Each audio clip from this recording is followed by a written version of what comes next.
Hi, everybody. Hello. Hi. Oh, this is a weird buzzing sound. Sorry. Oh, let me put on my camera. Hi.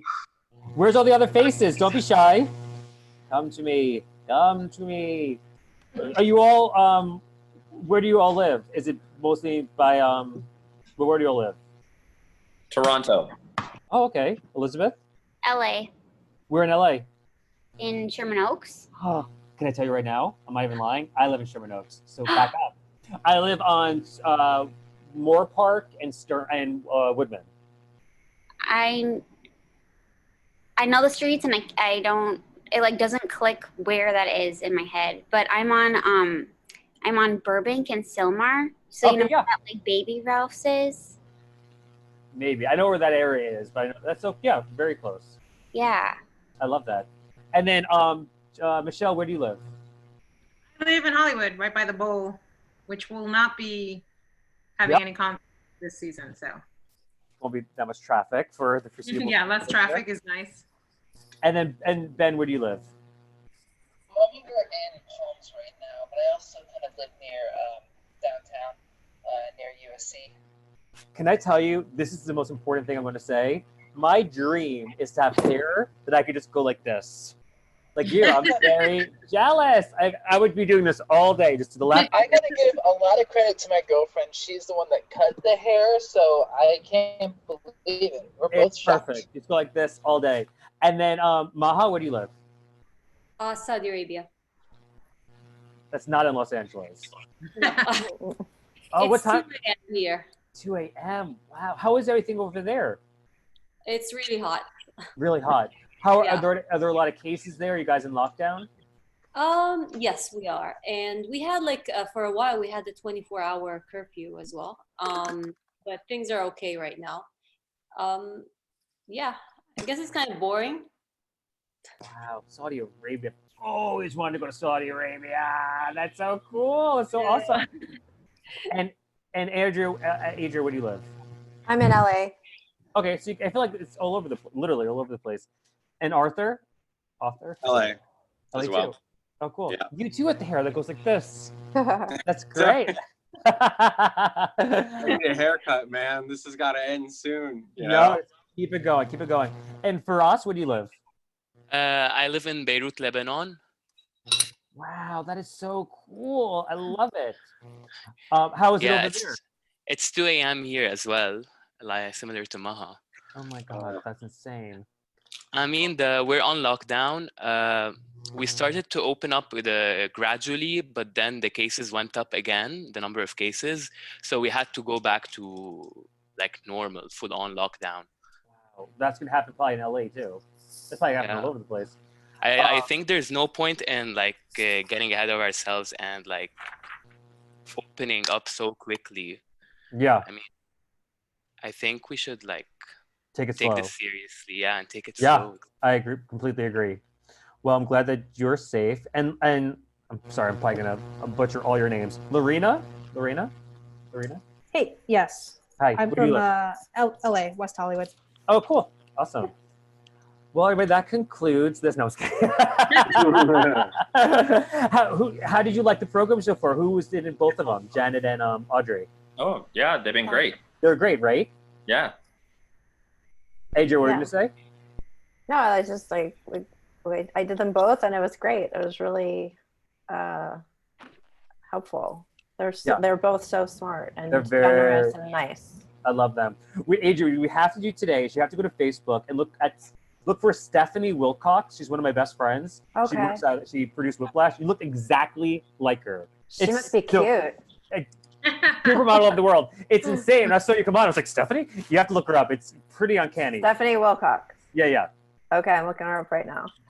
Then she leaves. No, I'm just kidding. No, she's amazing. That's so weird. Well, cool. Well, awesome. Well, and then, I mean, Janice does a ton of stuff with us. Audrey does a ton of stuff with us. It really does kind of cover everything from script analysis to pitching, obviously. Who here pitched yesterday? I think we all did, right? I think everybody did, yeah. Oh, cool. Awesome. I didn't. It was Mother's Day and I was juggling a lot of things. I'm just picturing juggling children. You're literally. I have 2 kids. That's why I usually mute. So yeah. They make an appearance. And Fred, who's your the person next to you? What's their name? Oh, sorry, you're muted. Say it again.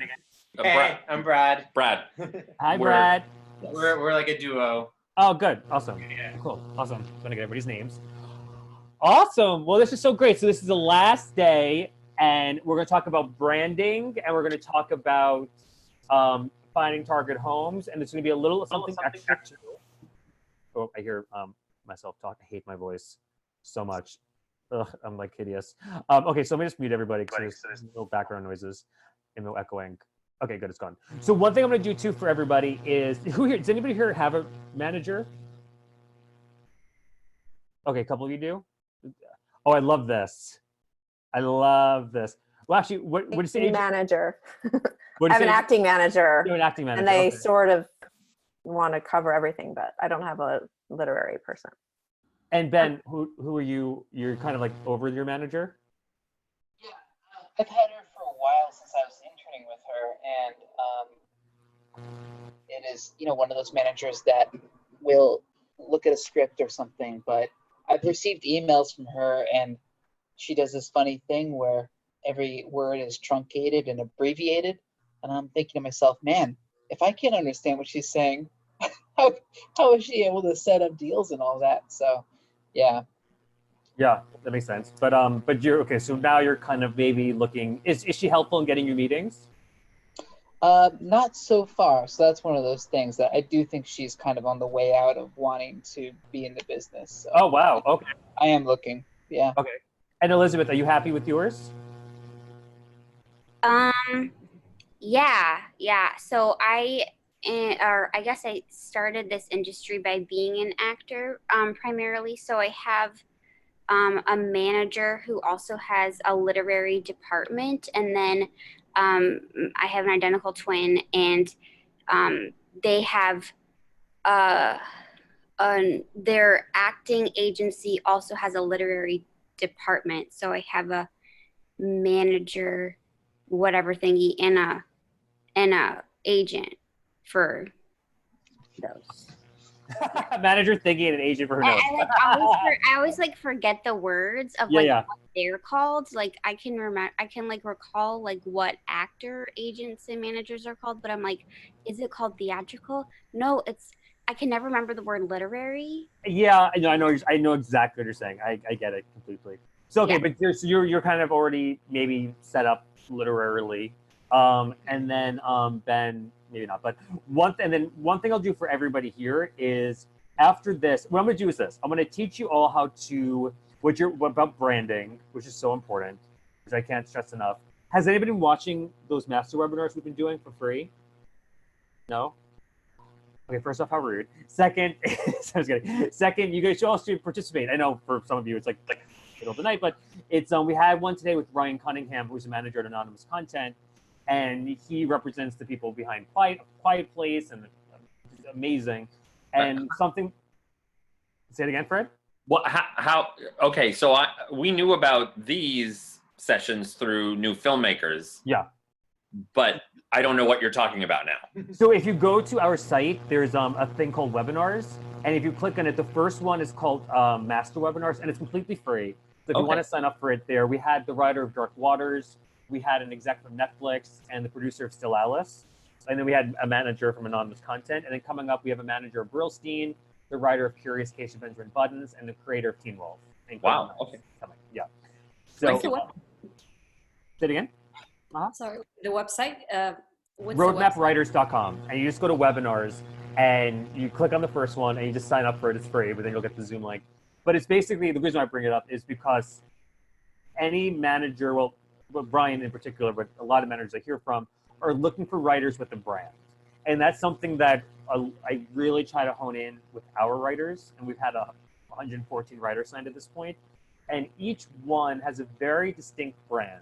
And a brand, the cleanest thing I could explain what a brand is like you're a comedy person, you're a sci-fi person, you're a horror person. You really kind of conquer one kind of genre. But like the next tier of brands that might be a little more esoteric but still considered a brand is if you write stories about a certain kind of recurring theme, about the lower income people trying to fight the government or whatever. Or like with Jordan Peele, like taking two genres and flipping it on its head and meshing them.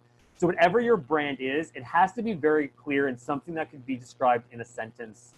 Otherwise, it's not a brand. It's just kind of trying to just take something into a square into a round hole or whatever. But It's really just about what your brand is, but also what your personal logline is. What are you trying to say with your writing? Why do you write in the first place? What inspired you to write?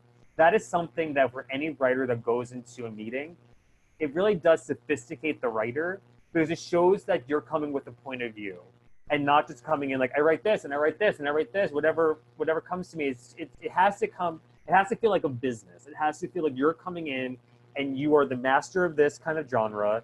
You're writing with this kind of perspective, and that you're not going to connect with every executive, but the ones that you do, it's like if you feel a void in an exec's roster, then you're the perfect fit. If you're writing all different genres and you don't really know why you're writing, what your personal logline is, it's going to be harder to find a rep, and it's going to be harder to find people that's going to champion you when they don't even know how to pitch you. Does that make sense, Elizabeth?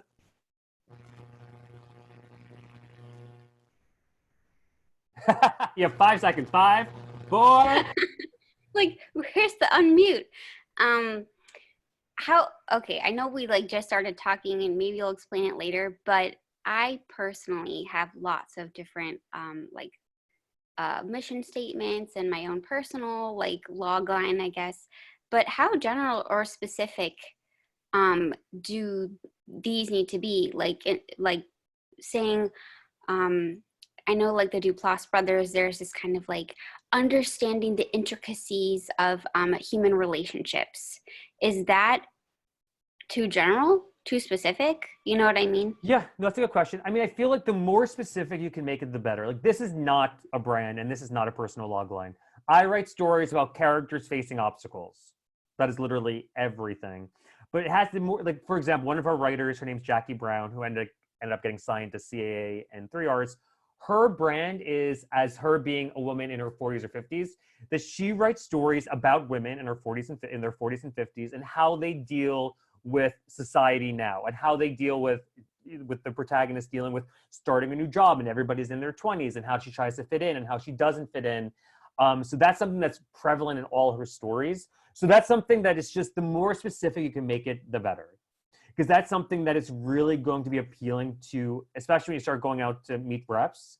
Is like if they have a client list, which every manager does, and there's a void, whether they're looking for another female comedy writer or whatever, it's like it's really about, like, I keep hearing from managers that are looking for female horror writers, because that's apparently harder to find. Like Scott Stoops from Good Fear, like that is something that he is always on me to find. So if I'll look through my roster and see who has at least 2 to 3 scripts in that genre. Because what'll happen is, for anybody who's looking for reps, if you find a rep, they're going to read one thing of yours and they're like, great, let me see if you can kind of keep consistently writing this good material. What else do you have? And they're going to want to write, they're going to want to read something in the same tone to know that you can write in this tone consistently. So if I send somebody a comedy, one of our writers to a manager a comedy, and like, this is great, what else do you have? And if I send them a horror next from the same writer, it's going to confuse the exec. Like, well, I'm not looking for a horror writer, I'm looking for a comedy writer. That's why I was interested in this writer in the first place. So it's about really understanding what the cleanest one again would be like what the tone is, but then the next one down, if you're writing different tones, is what is the current theme, whether it's what you were saying, Elizabeth, but their one is, or as specific as female-driven stories with this kind of theme, or more general, but the more specific, the better. Especially when you go into meeting an exec, it really is important. Like one of our writers, she writes female raunchy comedies. That's all she writes. She doesn't want to write anything else. She doesn't care about anything else. That's what she wants to write. And so when she met her agent, her now agent at APA that was looking for that, it was the perfect fit.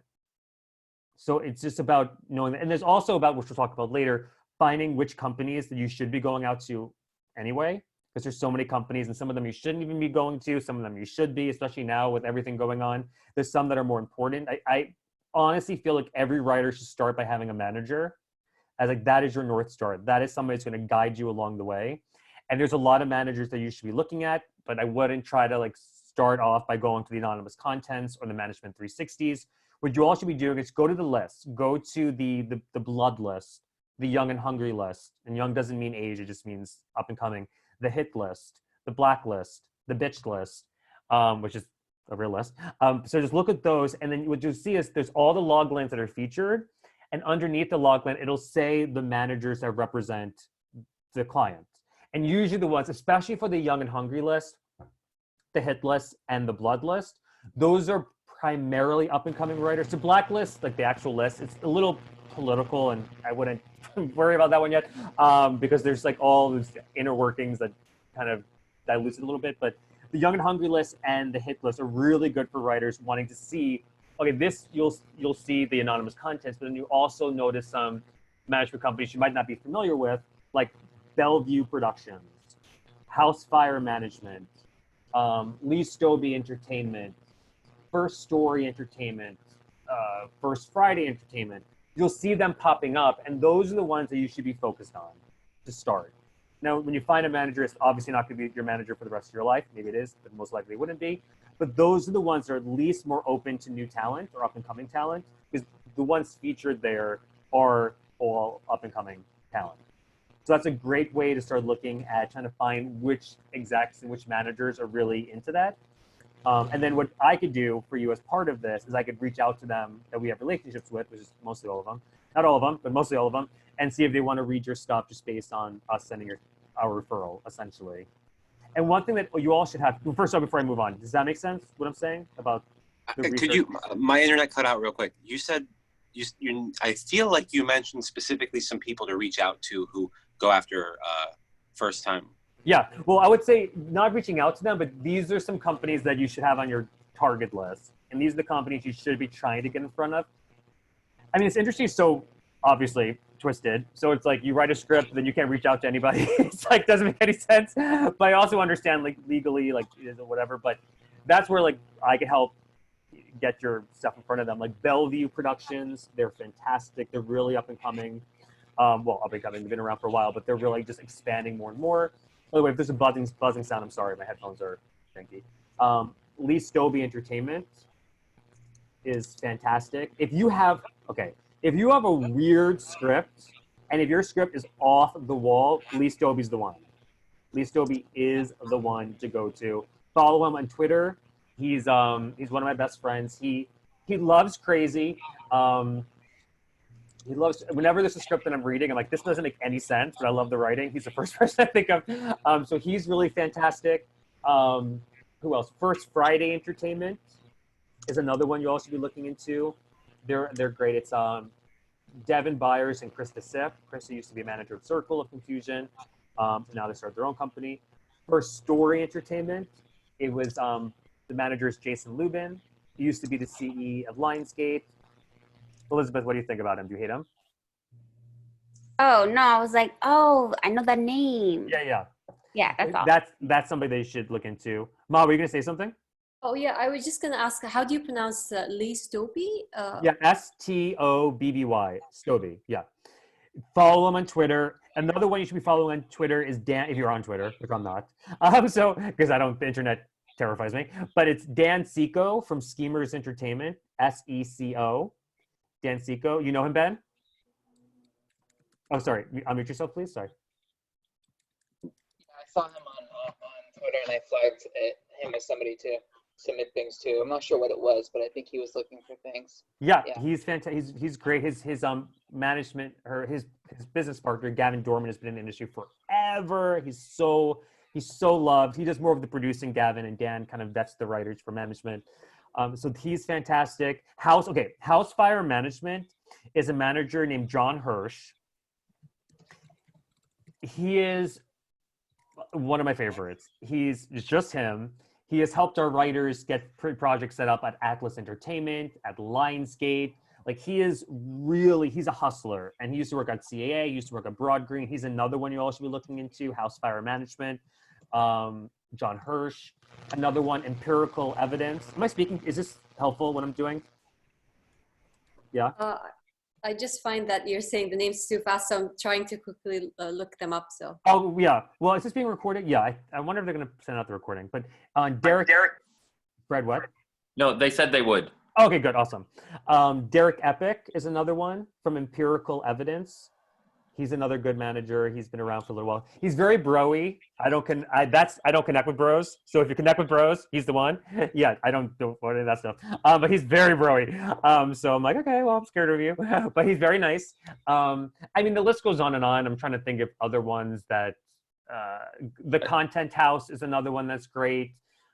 He signed a bunch of our writers. Then you could go to like the Circle of Confusions. Like Daniela Gonzalez has been very great to our writers. She's a manager there. I think if you're going to go to like the Circle of Confusions or the Anonymous Contents, look at the ones like I wouldn't go to the Ryan Cunninghams at Anonymous Content. Go to like the Charlie Scully from Anonymous Content. I'm not saying anyone's better, but Charlie Scully is younger.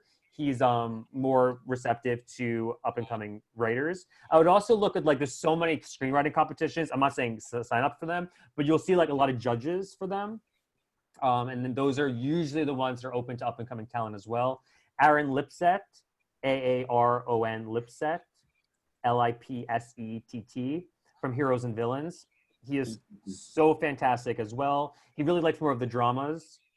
I mean, I deal with these people all the time, so I could go on for 2 hours. But what I want you all to do is look at the list and find the execs that relate to you. And for people like Ben and Elizabeth that have a manager, or Ben, you know, whatever, is that you would maybe look at production companies as well. I will say if you have a manager, whether it's this or whatever, you have to leave them first before you find another manager. They won't even, other managers won't even look if you have a manager, even if it's like whatever. Fred? Well, quick question. Your name is not Brianna Henson, right? You are. No, it's not. It's only Brianna on Saturdays. Let me change it to my real name. Yeah, Brianna. You're joking. Okay, yeah. That's what I figured. But my real question is, there's a number of us. I mean, a bunch of you are in LA, and a number of us are not. For the people who are not in LA, are we at a disadvantage when talking about all the people that you're talking about? And if so, how do we overcome that disadvantage? I would say no. I mean, I feel like, especially nowadays, you could live as far as Saudi Arabia to Lebanon to whatever. It doesn't really matter. I think what's happening now that's real interesting. Let me actually say who I am first. Thank you. You don't even know my name. My name is Joey Tuccio. Thank you, Fred. I'm like, sometimes I go off on a tangent. I'm the CEO of Roadmap Writers. Before I started Roadmap Writers, I used to work at Bold Films. I did Drive, Whiplash, and Nightcrawler. Roadmap's been around for about 4 years, right? Elizabeth, thank you. I got a clap. I literally had nothing to do with it, but so I worked there for a little while. But I can't sit still very long, so I lasted 3 months. I'm like, I love you guys, but I gotta go. But then I started Roadmap about 4 years ago with my team. Most of us come from different production companies. Some of us are writers. I'm not a writer. But so that's us in a nutshell. We deal with thousands of writers, hundreds of executives. And for us, it's like we really want to help find writers and connect them with different management companies. We've got 114 writers signed. And yeah, so dealing with them a lot. But and we work with writers from all over the world. A lot in Canada, a lot in Australia. Jackie Brown, who I was talking about before, that's her real name. She's lives in New Zealand, and she got signed to CA and 3 Arts. It kind of varies, but I feel like it doesn't matter. I feel if you want to get staffed on a TV show, then you kind of more or less have to be in LA. But I will say, like, we do work with a lot of execs at staff shows, and they're all virtual now, obviously. Like, one of our writers got staffed on The Flash, and the next week it turned virtual. So now they're doing it in a virtual room. But they are now looking at writers outside of LA because it doesn't matter as much anymore. And I think it's good because there's, you know, how great would it be to have somebody from Saudi Arabia writing on a show to bring their perspective on it, or Lebanon or Canada, you know, whatever it is. So I think it's good to kind of really diversify the rooms. You know, I don't know how long it's going to stay virtual, but I think when people experience it, they're like, why would I ever get in my car again? This is so much easier. But it depends. If you want to be staffed in the show, I still think that the understanding is you should be in LA because they staff so quickly that if they want to meet face to face, like you kind of have to be able to adjust very fast. But if you're writing features or if you just want to set up TV, it doesn't matter. There's also amazing managers that love Canadian talent, like Meridian Artists, Seth Nagel. Those are 2 managers, they're separate. Seth Nagel has his own company, and Meridian Artists is another company. Conrad Sun is the manager at Meridian. They love Canadian talent. And I think it kind of is for Canada writers specifically. I think a lot of writers, execs like Canadian writers for incentive reasons. But I love finding writers in like, well, not specifically Lebanon and Saudi Arabia, but in different parts of the world to introduce to our execs, because they love finding different voices and they love seeing like different people come across their desk. So it's not the same LA person, LA person, LA person, and LA person, Saudi Arabia, LA person, Lebanon. I kind of like spice it up a little bit. So that's what I love. I love finding the writers in New Zealand and Australia. It is easier for me to help writers get signed if they live in LA for writing TV, but anything else, it doesn't matter.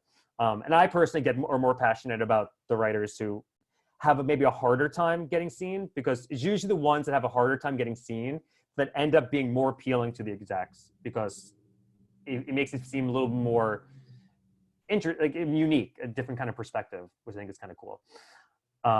Elizabeth? I feel like this question might only pertain to me, but I have been wondering it for a while. I have a lot of connections at Anonymous Content, mostly on the producing side, since they produce their own stuff. And a lot of them have offered to like look at my stuff and have me practice pitching in front of them and like to legitimately consider these opportunities. But because I am like, I guess, so new in a way to actually doing that and having like other writers that I collaborate, like, I don't know, I just feel like we're more new. Is that a good idea to do that? Because I know you were saying that going straight to like CAA or like Anonymous would kind of be not necessarily the best choice. Well, I mean, first off, if you have somebody like Charnay Mather from Anonymous or Catherine Tai from Anonymous or whatever on the production side wanting to help you, then absolutely you should. I mean, even if it's just to hear your pitch, there's no harm in doing that for sure. But Jackie Brown, how she got signed to CAA is that she met a manager, development executive at Mosaic through us, and then the development executive referred her to CAA, and that's how she got signed to CAA. So, I mean, referrals are everything. If you have somebody behind you at CAA, Anonymous Content, to help you, there's no, what would be the downfall? No, you're right. Okay. I mean, Yeah. I don't want to like I know some of my friends who are looking for a different representation through Anonymous Content. Like they, Anonymous Content kind of has like a different profile in a way where they're looking for a stereotypical like star talent. Like if you're not coming across as an automatic A-lister, or if your story doesn't come across as an automatic blockbuster, it's more unusual to, I guess, have them like. Yeah, I mean, maybe, but I also feel like if you have somebody on the production side, they'll be able to help. If they like you, they could pass you along. Okay. If they're offering to help you for free, they obviously see something in you. Not everybody would do that. Okay. So yeah, Thank- I say, well, I don't see the problem in it. Yeah. Any other questions about what I just said? Okay. The other thing what I would love for you all to do is, I guess this is more like in preparation, how I could help you. I teach a lot about pitching. I teach a lot about opening pages stuff. But for me, I'm very antsy. I'm from New York. I'm Italian. I'm like, whatever, that's fine. Like, I just want to, like, for me, it's more interesting to help and provide something that's more tactile, like to email execs and see if they want to request your script and actually like have something that you guys can show for doing this or for what you've done so far. So like what I would love is to be able to email the execs that we have relationships with and maybe help get you at least a manager meeting or have a couple of requests and see what happens from there. So we're going to say something, Fred? Oh. You leaned in, so I was just like... No, it's not important, but I was going to ask, where in New York are you from? Oh my God, the accent! Well, first off, I'm from Westchester, but what are we going to say? Okay, well, that's not the city, but okay, go ahead. That's how rude. I know it isn't, but as I was have to say, I lived in Manhattan for 2 years. I lived on the Upper West Side, Upper West Side, 101st Street. right next to the projects. And I love New York. Where are you guys? Oh, you're Toronto. Are you from New York? We live in Toronto. He's originally from I'm from Toronto. here. I'm from around Toronto. Yeah. Right. Okay. But I grew up in Brooklyn, Brighton Beach. Oh, my mom was born in Brooklyn. Everybody has some relative from Brooklyn. Okay. It's usually an aunt, but it can be your mother too. It's fine. Yeah, I love New York. It's my favorite place in the world. Yeah, but so yeah, one thing I would love from all of you too is if you could create a bio for yourself, and this is what I want in your bio, and this is what we do for the writers when we're trying to sending their stuff out, is if you can include where you live currently or where you're from. So, you know, wherever that is. Any training, just like a sentence talking about training. Then your brand. And we could go around the room too, and if you want help figuring out what your brand is. I love, if you come at me with this clear brand, I immediately, like Russell Crowe in A Beautiful Mind, I'm already thinking about all the places that would be good for you. So I definitely want to encourage everybody to figure out what their brand is. Any accolades? So obviously the filmmakers program would be a great accolade to have as well. And that's it, pretty much it, like 4 to 5 sentences. That's it. Okay, I have a question. Adria. Is it Adria or Audria? It's Adria. Adria, okay, great. But if you said Audria, I would understand what you Did you look meant. up Stephanie Wilcox first and foremost? I did. Her profile pictures are all like blurry, rainbowed out, but she looks cute. she actually is a walking rainbow. I'll friend request her. Maybe I'll get to see more photos. Yeah. So for maybe me and Elizabeth and I, since we're talking about writing, and at least I do, I don't know her very well at all, come from an acting background as well. And when you say training, is that, I never know whether to include that sort of side when doing something like that. That's a good question. I would try to keep it to the writing. Okay. Like if somebody's coming at me, I keep saying coming at me. I'm definitely a New Yorker when I say that. When somebody's coming at me, I punch them in the face. No, when somebody's coming at me, like with a bio, if they direct to, then I would leave that in. But acting is such a different beast that, like, I would kind of just leave it out. I was anything that you could leave it towards the writing, or if you direct to, you could talk about directing, kind of whatever, but not the not acting so much. Okay. Yeah. So like my training at the fact that I went to NYU, even though I studied acting, I shouldn't say that. You went to NYU, period. Okay. Yeah. Okay. I'm all about the period. NYU, period. And also, I would take out, and Elizabeth, I'll get you, take out the dates. Like, take out all the, like, nobody needs to know, like, that you won nickel in 2002 or you placed a nickel in 2002. You placed a nickel, period. Elizabeth? What if it's my personal brand that I am an actor and a writer? Well, okay, I'll challenge you to go a little deeper. What are you trying to say with your writing or acting? Like, what do you wish the world would know based on Elizabeth's performances? Well, my personal mission is to create a loving connection from a fearful world through storytelling. And for me, all of my work focuses on nuanced, multi-layered, character-driven stories that draw you into our humanity and encourages audiences to engage in multifaceted and layered discussions. Wait, say the first part of it again. Love in a fearful world. Oh, yeah, to create a loving connection in a fearful world. That's like my personal. Is there a movie that you could say, this is exactly what I wanted, this is exactly what I mean? What do you mean? Like, is there a movie that you feel embodies that theme? I mean, I can't think of any off the top of my head besides like my own movies that aren't out yet. Yeah. I think, and you writing different genres, I'm assuming? Yeah. I love the idea of finding love in a fearful world. I mean, first off, it's so relevant to today, and I'll get into that in a little bit. But yeah, I wouldn't, being an actor and writer, that's who you are, but what do you, the personal log line's more like, what are you trying to say by being an actor and a writer?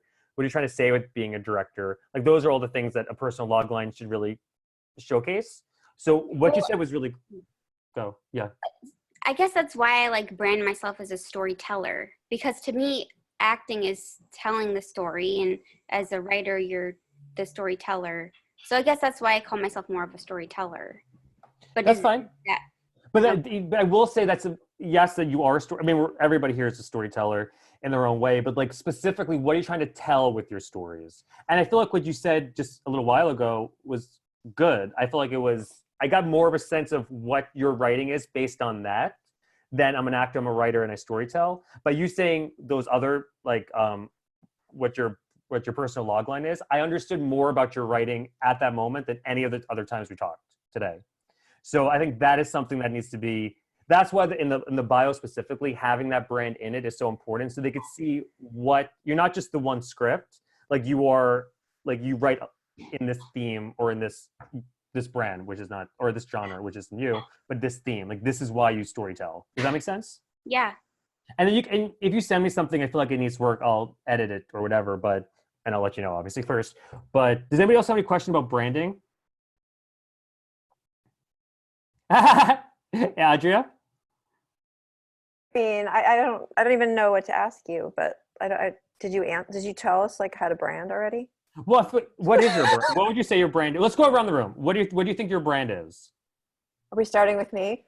Starting with you, with the AD. So female-driven content. I don't even know. I mean, do you write in different genres? I do. Is there a theme that is carried through all your stories?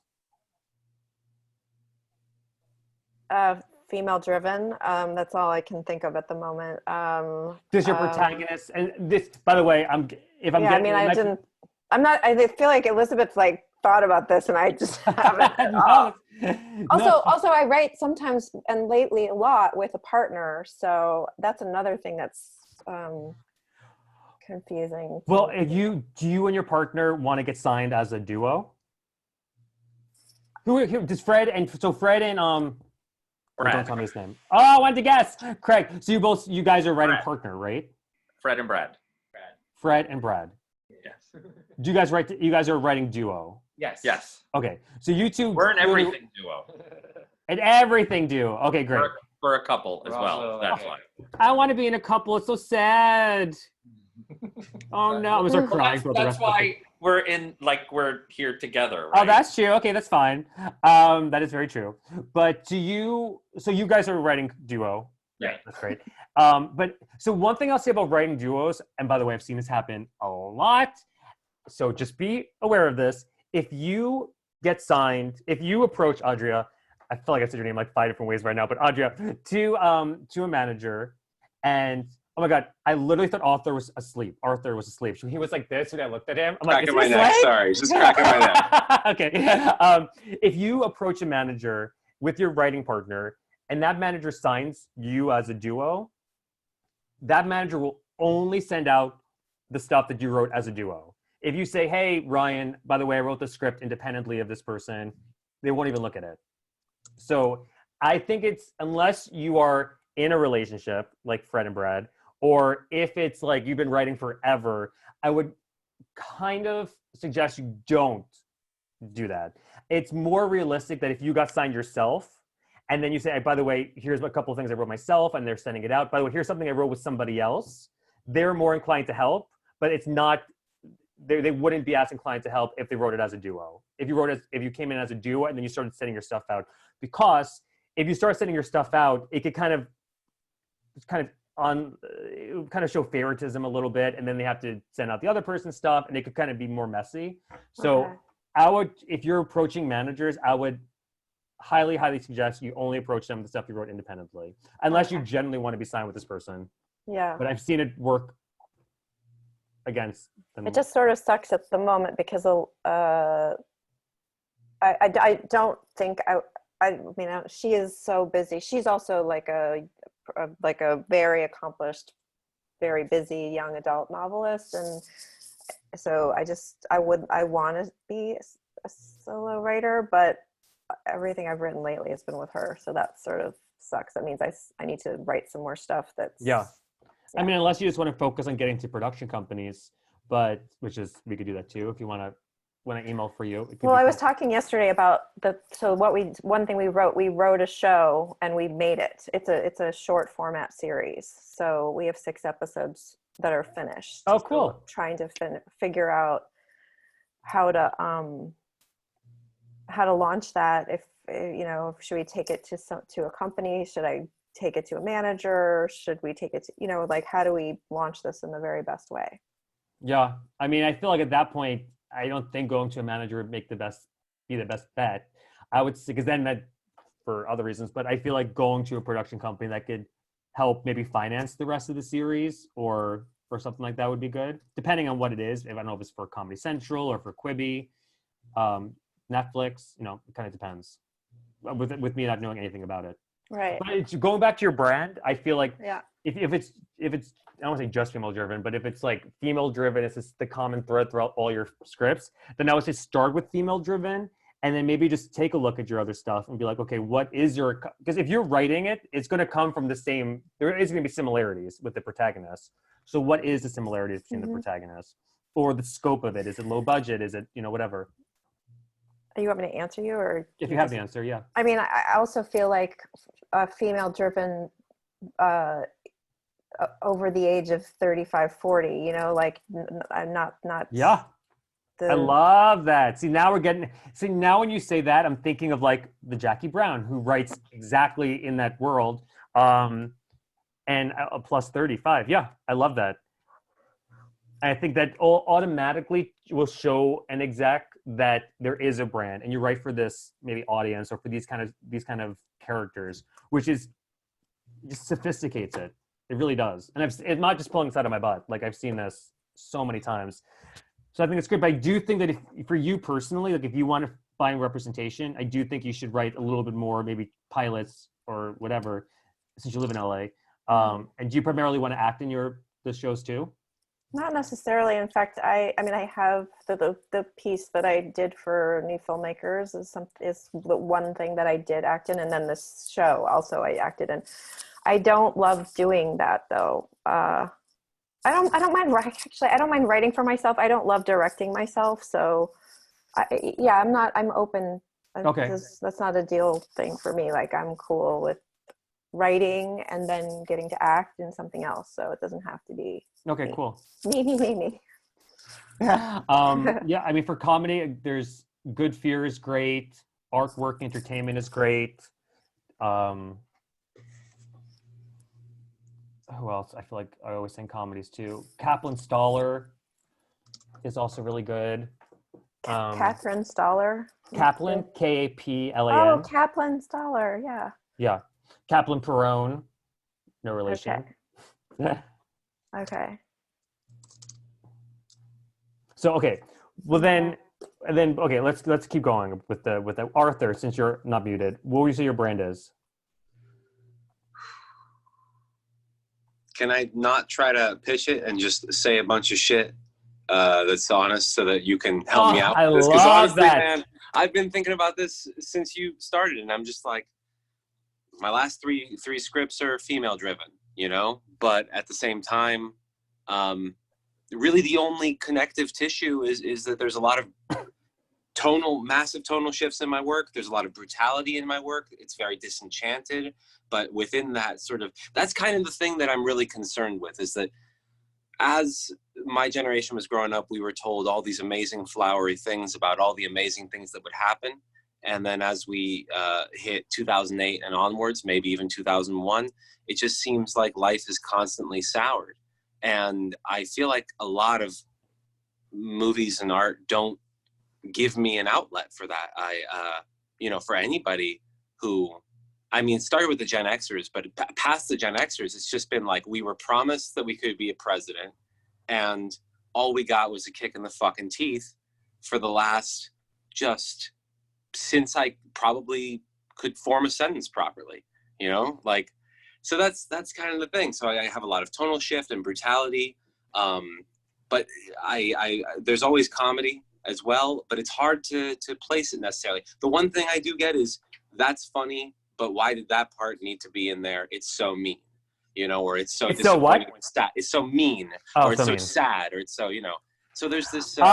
First off, let me tell you right now, Ben is on the phone calling all the agents for you right now. That's what he's doing right now. He's on the phone right now. Doesn't even know that we're talking about him. But I mean, I feel like there's a lot of angst in your stories just by that. And I love the disenchantment of that, and the genre blending. I think, but I also feel like with the success of Jordan Peele, I feel like more and more, and I do see this a lot too, like they do like genre bending. They don't just want the comedies anymore and the side, like they want like comedy with a twist. Like this is something I hear from execs all the time, is that what execs are looking for is they're looking for something familiar, but in a different perspective. So if I was pitching Baby Driver, maybe I'd say something like, picture Fast and the Furious, but with Jesse Eisenberg as the lead. They want something that they could relate to and something that could feel familiar to them so they could wrap their head around it, but in a different way. So for you, whether it's showing the world in a more filterless way, which it sounds like it really is, through a female perspective, the disenchantment. I wouldn't say brutality. I do think there might be saying female-driven and brutality. I think that might kind of not be the best word choice, but female-driven, disenchantment, angst. I think just using those buzzwords, I think, could be really helpful. And do you direct too? I do. That's why I'm here, because NFMLA got me in there for that. And then a part of my story just happens to be a lot of. I come from a medical relief family. You know, like war zones. My dad did Vietnam. My dad did Biafra. You know, we did Haiti, we did Ecuador. I was in Haiti when a lot of this lost money stuff happened, and ever since then, but then like I'm worried because, you know, that's a very touchy subject. A lot of subjects get touchy. Should that be a brand? Should that be something that I mention as like a qualifier for me? I wouldn't say it's first off, there wouldn't be enough time in a pitch for you to say all that. If in a general meeting, then you could kind of talk about that a little bit more. But in a pitch, like I wouldn't talk about all that. I would just kind of keep it more to like what your brand is, keep it aside, unless it ties directly into one of your stories. Like if your story takes place and in this kind of world or these subjects, then I would definitely bring it up in the pitch. But if it's different and it's just something that's really interesting about you, which by the way, it really is, then I would just talk about the brand. And when you get to the general meeting, and by the way, just by talking to just a few of you, I haven't talked to all of you yet, but to the few that I did and to the rest that I'm going to, I have a feeling that you all would be really good in a room. Like, I feel like you all, something else I tell my writers, if you all remember one thing from anything I say, is that when you're going into a pitch, when you're going into a general meeting, you're a human first and a writer second. And that is something that, and I feel like Fred, just by knowing you for as little that I do, I feel like you would go into a room and you would be very charming and you'd be able to kind of liven up the room. Oh, much. It's true. But versus like, if you go into a room and you're just about, here's my story. Okay, I'm going to pitch my script and then this is all I am. I'm just my script and just my script. Then the exec has no reason to want to build a relationship with you. One of my favorite stories, this was my last story time with Joey, is that I set up one of our writers with Atlas Entertainment on a pitch. They did like Suicide Squad and Wonder Woman, and he went in, he was a big fan of their work, he met with the executive, built a conversation, connected on a human level. Frank pitched the story. The exec said, it's not for me. What else do you have? Long story short, he pitched an Evel Knievel biopic, and he explained why he was so enamored with Evel Knievel. Didn't have the rights to it. Cut to, they got the rights. Universal bought it. McGee is directing it. USA is making it. Milo Ventimiglia is playing Evel Knievel. It was supposed to go into production last month, and then Miss COVID came, ruined everything. So we pushed a little bit. But if Frank went in and didn't connect on a human level and didn't do his homework, the exec wouldn't have cared about what else he had. So I think for you, Arthur, I feel like when you go into a general meeting and you're able to talk about your backstory, essentially, I think that's going to open up a world of conversation. which is what you want in a general meeting. But to start, I would just kind of talk about female-driven angst, disenchantment, and that's enough for a brand. Is your stories based on this kind of? And by the way, I feel like just hearing that. I'm sorry, I go a mile a minute. There's so many things going through my head. This is for everybody. If you're looking for a manager, and if you have a specific skill about you, whether you're a lawyer, a doctor, whether you write stories based on your time traveling the world and this kind of thing, there's a manager, Daniel Vane from 3 Arts. Like, that is his jam. Whenever I meet a writer who's also a lawyer, who's also a doctor, who writes in that space, he was the first person I sent it to. He signed a bunch of our writers. He's helped get a lot staffed. So he's somebody I would definitely, if you fit that, across those boxes, just throwing it out there, since you have a unique background, Arthur. But yeah, to circle back to the brand, I would definitely say that's a great brand to have. Talking about female driven. That's a relief. The angst and the disenchantment. Yeah. I wouldn't say brutality though. Angst and disenchantment sound more fun. Brutality sounds yeah. pushes people away. Yeah. Yeah. Exactly. Yeah. How many scripts do you have written? 6 at this point. Yeah. And I could do it more. But they seem like they're mostly dark comedies, or? Yeah, I mean, I think that people are always inherently funny, so it depends, I guess, on a perspective of the reader. I just applied for the hour-long drama program at NBC because I reread this stuff without, tooting my own horn about some of these jokes, and I realized this is sad. This is just generally sad. Even if this person within the situation is funny, in that that's how they cope with the things that are happening to them, the things that are happening to them are not a fucking comedy. Well, I mean, hey, look at Succession, the biggest show in the world right now. And when I watch it, I don't see comedy, but some people see comedy. And some of it's really funny, but it's awful at the same time. And everybody's looking for the next Succession because it's so popular. So I think that's a great brand to write in. I really do. Disenchantment. So youth, angst, disenchantment. Female driven if it's mostly that, but I might try some male driven because of what you said. Thank you. Yeah. I don't even know what I said, but yeah. But yeah. Okay, Lorena? Oh, Michelle, did you have a question? Oh, I don't have a question. I was hoping to go next because I was supposed to go on another Zoom call at 5, but maybe. Okay, Michelle, go. I'm sorry. That's one of the things that always challenges me because I'm Latina, and the short that I did, I directed and wrote, and it's in Cuba and it's all in Spanish, but that's only part of me. The other part of me is that I was born in Miami and I'm a Gen Xer that listens to alternative rock. So I also just wrote and directed a feature. Wait, can I stop you right now? You have to email me your stuff immediately. I'm going to email Anne-Marie Pache from Disney Plus. She's literally looking for you. She's looking for somebody from Latin descent who lives in America, who, like, kind of how they came into the country and kind of adapted to like the American way or whatever. Like that would be so perfect if I could send her your stuff. Sure, absolutely. I'd love to. How do I get in contact with you? How do I email you? Just email me. Oh, I forgot. None of you know anything about what I'm doing. Joey@roadmapwriters.com. Usually there's a more of a ghost, whatever. But yeah, Joey@roadmapwriters.com. Okay, great. Yeah. Sorry, keep going. So it's just difficult for me sometimes to identify my brand because there's a lot of, like, I also lived in New York for 15 years and I went to Columbia, so university. So there's a lot of different aspects. So this feature that I just wrote and directed, it takes place in Rhode Island at this beach town, and there isn't a single Latino character in it because it's all about being in your mid 40s and it's female driven. And it's about her sexuality, and it's about a bunch of Gen Xers that end up going to a beach house to celebrate an anniversary party that ends up being a divorce party. And so it's a little bit anniversary party meets The Big Chill. Okay. But set with Gen Xers, so a little bit more current.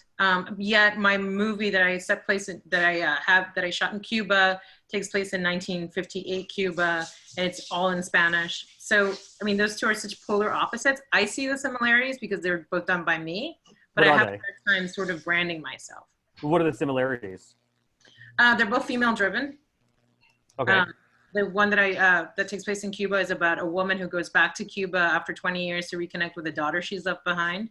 So it takes place in 1980 Cuba and flashes back to 1958. And she's in charge of her sexuality, and she's the one who seduces this Afro-Cuban boy, and it's all her point of view. And the similarity between that and the feature is that the lead in the feature is also a strong female who is in charge of her sexuality and is wants to divorce her husband because she's having an affair with the lifeguard. So they're both very women in charge, but just completely different worlds. And they're both dramas, but they both have levity and comedy in them. So more like dramedy for the feature and more of like a drama with levity for the short. Well, I feel like, what's her name?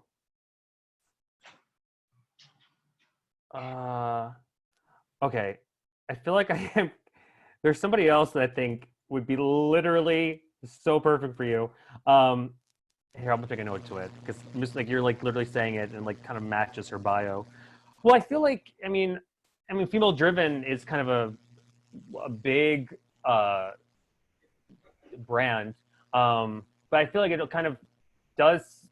I feel like they were all kind of facing questions about their sexuality or deals with sexuality, all of it, which I think is great. Like, I mean, if female driven is like the macro brand, then facing questions about their sexuality is the subgenre. I think that's great. I lied. I said that I had one. That was my last story. I have one more story. There's a writer that I know, Ozzy Esquire. Mm-hmm. When I met her, she said one sentence to me, and I said, "You're a star." She said one sentence to me, and I said, "Mark my words, you are a star." She is African-American. She's a queer African-American female. She writes stories. She said it much more articulately and eloquently than I'm doing it now, but that's what she writes. She writes about queer, diverse characters in today's society. And again, she said it much more articulate. And now she's writing for Universal. She's writing for Don Cheadle. She's writing for Disney. So I think it's great that you talk about that, because it's definitely, and she, by the way, all the stories that she's writing for these major studios have to deal with exactly that. So I think that's a great subgenre to write in, for sure. So, I mean, I guess my question is how to brand myself in terms of the Latinx versus the Latina. You know, one of the reasons why I shot the feature in English is also because I didn't want to brand myself as a Spanish-speaking primarily person, because I was born in the United States. Yeah. So I'm kind of always straddling both cultures, but that makes it a little bit confusing. I would bring it up. It's huge. Mm-hmm. I would definitely, even if like you have one story that doesn't have any Latina characters in it, still put it in, because that's who you are as a person as well, Right. and that makes you stand out. So I would definitely bring that in. Sorry, my dogs are being annoying right now, but I would definitely talk about that for sure. And you can bring that up in your brand too. Do you want to write more stories about those characters? Yes, I'm doing a TV pilot actually that has a bunch of Latinx characters. It's all about actors trying to make it in LA and their day jobs killing their daydreams, basically. And It's what is it? It's about a bunch of Latino actors trying to make it in LA, and it's about their daydreams being killed by their day jobs. So they all like work in this like tennis, like Beverly Hills private tennis place, and one guy got everybody else a job. They're all his friends, and it's sort of their interactions with the mostly Beverly Hills housewives that they interact with, and private schools and all this. It's just kind of both worlds colliding. Yeah. And so yeah. Well, side note, I'm obsessed with Housewives of Beverly Hills. Mm-hmm. So that is my language, Fred. But yeah, I love that. Geez, I mean, I feel like diversity is so huge. I feel like I think it's great. I think it's great. I mean, so all of you want to be rep for directing and writing? Yes. I'm assuming, right? Okay. God, I feel like you would be great for Daniela Gonzalez. I know she's really passionate about that, those characters. Anne-Marie Pache from Disney Plus. I mean, I think that's huge. I think that's just again, knowing you as little as I do, I feel like you do have a brand, and I feel like it's very specific and niche, but really kind of on the top of everybody's list right now. Great. Yeah. Thanks. Also, just as an aside, social commentary, social justice stories, or if there's anything anything that has to do with your scripts, those themes have to do with your scripts, I would definitely put that in your brand as well. Yes. Yeah, they're definitely in the background. It's never, I don't have social commentary in the dialogue. It's always in the background, in the context. Yeah. Definitely. Because I feel like that's more powerful when you're not shoving it down someone's throat, when it's just comes out naturally, percolating in the background. Yeah, instead of just preachy. Yeah. Right. I would also love to see, if it's possible, all your shorts or whatever you shot. I would love to see that as well, to get a better sense of who you are and see. I know there's another, New Leaf Literary is another management company that just deals with directors. It used to be Equitable Stewardship, and then they turned into New Leaf. So that's another one too. But I would again love to see all your footage. Yeah, I'll send it. Very. Yes. Where in New York did you live? I lived in Manhattan because I went to Columbia, so I lived on campus for 4 years, and then I worked at Miramax for 5 years after that. So I lived in Tribeca and in Brooklyn on Smith Street. Do you know Andrew Beck? The name is familiar, yeah. He was at the Weinstein Company for a bit in Tribeca. Yeah. Cool. Awesome. That's so great. I was in marketing at Miramax. Oh, awesome. But Tribeca is the best. Yeah, it was no fun. place is better. It was a great place to work. Yeah. Well, cool. Well, send that over to me, and then so basically, what I want everybody to do, whenever, is send me your bio, 4 to 5 sentences, your log line, just the title, genre, format, log line, tonal comps, and if you're repped or whatever, make that a note too, so I don't email reps, and then I'll email 4 to 5 people, and I'll email you, of course, and let you know who I'm emailing, their name and where they work. And if they request your script, sorry, my dog's right behind me. And then I'll ask you to send it to me, and I'll send it to them. And if they're interested after that, then I'll just hook you guys up, and you guys can take it from there. Adria? 5. Can you repeat that? Yeah. So you want our bio, you want a log line. When you say log line, you want a log line of like who we are in general? No, the log line for your story. Whatever script you want to potentially, for me to send out to execs, for them to request something. So log line for your script, the genre, the format, tonal comps, I think that's everything. Your bio, written in the third person, and yeah, and then any companies that you kind of, maybe is on the top of your list. Again, we don't know everybody, but we work with a lot of them. So if there's one that's kind of on the top of your list, or a few, you can put that in as well. Ben? And you're saying tonal comps? Yeah. So What like, do you mean by that? so like if I'm pitching a comedy, The Hangover is a comedy and Little Miss Sunshine is a comedy. So what are 2 movies, if it's a movie, that you would compare yours to? Oh, okay. Got you. And that could, of course, and that could also mean like Fast and the Furious, but think of Jesse Eisenberg as the lead. It's just like, what could help the executive understand the tone of your story, whether it's this meets this, or it's this, but think of this. Gotcha. Something to glob onto. Yeah. Cool. Are you Italian? Is everybody Italian from New York? I'm sensing so many accents. No, that's just gonna be my microphone. Oh, okay. I was like, this is great. I didn't know that. Jewish here, but it's the same thing. It's the same. It's the same. Do you know who Coco Peru is, Fred? Of course I do. I knew it. I'm obsessed. So the accent reminded me. But Michelle, does that make sense? Yeah, that's great.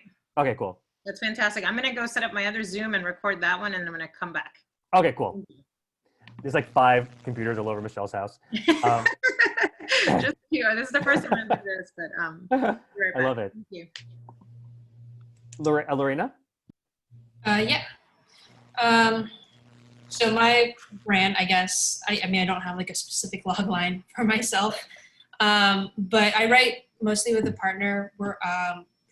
We are both repped by the same manager, who actually we're both writer directors, and who are, we were both signed independently, but also as a duo. So cool. She's like cool with seeing, whether or not we write. So that being said, I'll just kind of speak for both of us, since we mostly write together. So my writing partner is female, and she's Latino. We're both immigrants. She's originally from Mexico. I was born in Malaysia. I'm Chinese and immigrated when I was like 5. So a lot of stuff that we write are from diverse perspectives. So I guess similar to Michelle in a way, but obviously mostly like stories for me, like Asian background and her Latino, we kind of bring the two together. Sometimes immigrant experiences, but mostly immigrant, or not necessarily even immigrant, but like people with diverse backgrounds and their experiences in the US. A lot of our stuff deals with social change, but not necessarily everything. So yeah. Is it dramas? Yeah, predominantly drama, or you could even, I mean, we have some stuff that's more on the line of dramedy, but most of the stuff we do is drama. So social commentary dramas, essentially. Essentially, yeah. And that are mostly perspectives of POC, people of color. So. Oh, that's amazing. That's literally like all, like every buzzword I could possibly want. And you're both a rep now. Yeah, we both direct. I mean, we don't direct together. You're both a rep now. Yes, both reps. Yeah. Okay. Mm-hmm. And you like your rep. I guess we're still pretty new at navigating. I mean, we've had a general with a with a company, and my partner was repped. We both went to USC for our MFA in production, and she ended up getting repped very quickly after graduating. And then we wrote a script together.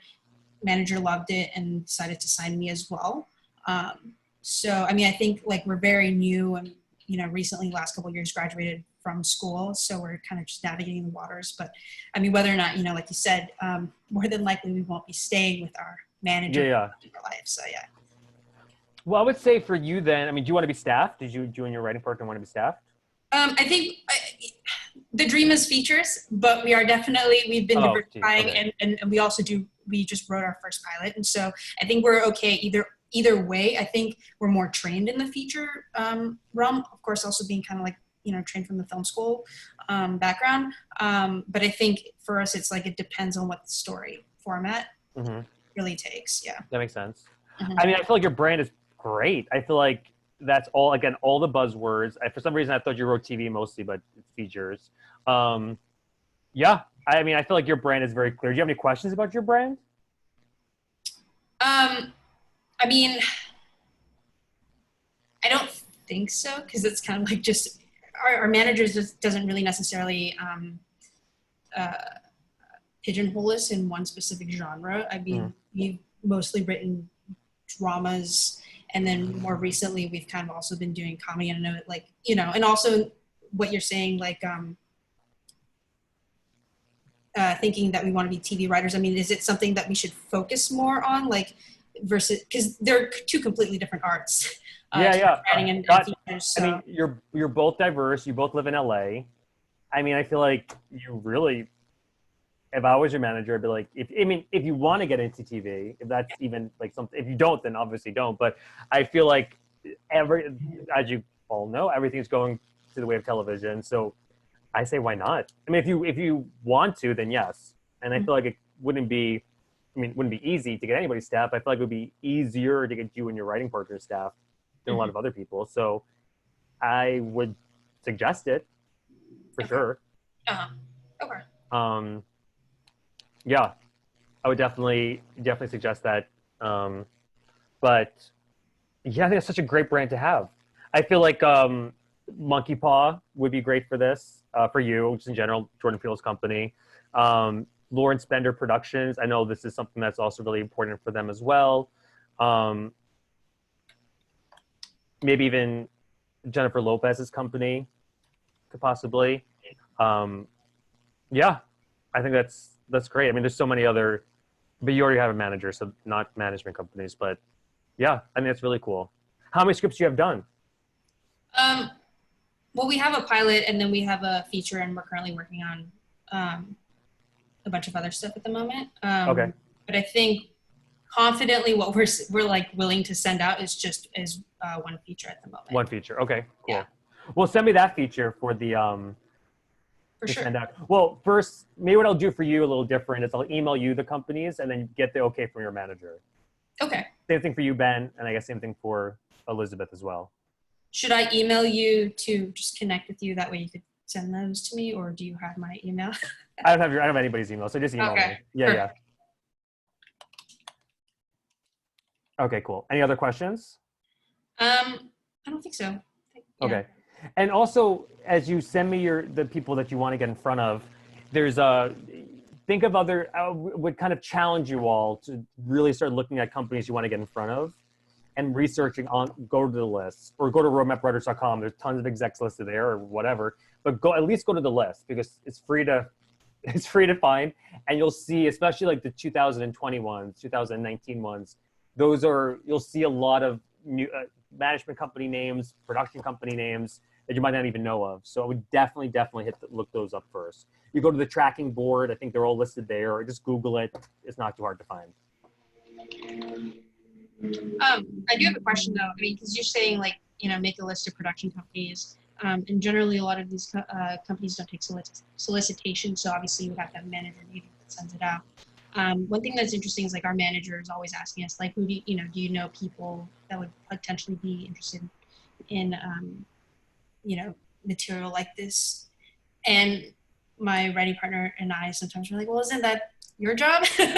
But obviously you're saying also to look, to research the production companies. Can you, and maybe Ben too, or you don't have to, or Elizabeth, whoever, if you want to type, if you're familiar with Zoom, just type me like a private message if you want. I'm just curious to know who you guys are rep by, and maybe I could lend more personalized advice if whatever. But yeah, I mean, that is their job. But I also feel like maybe they're asking because they want to see if you already have fans, if they do a call, it won't be so much a cold call, but like, do you know Lorena and her writing partner? If this manager is asking because she generally doesn't know these people, then that would be a red flag. But I guess it depends how she's asking. Mm-hmm. Gotcha. Yeah. So, but hopefully it's not the red flag one, but you never know. Okay, Elizabeth, that's cool. I don't know the second one, but I know the first one, and that's good. But yeah, send that to me, and then when you send me your list, let me know about remind me that you're rep, so I don't, and same thing goes for Ben and Elizabeth, so I don't go off the wild end. It's already emailing reps. Is it, okay, hold on a second. Just emailing Lorena, and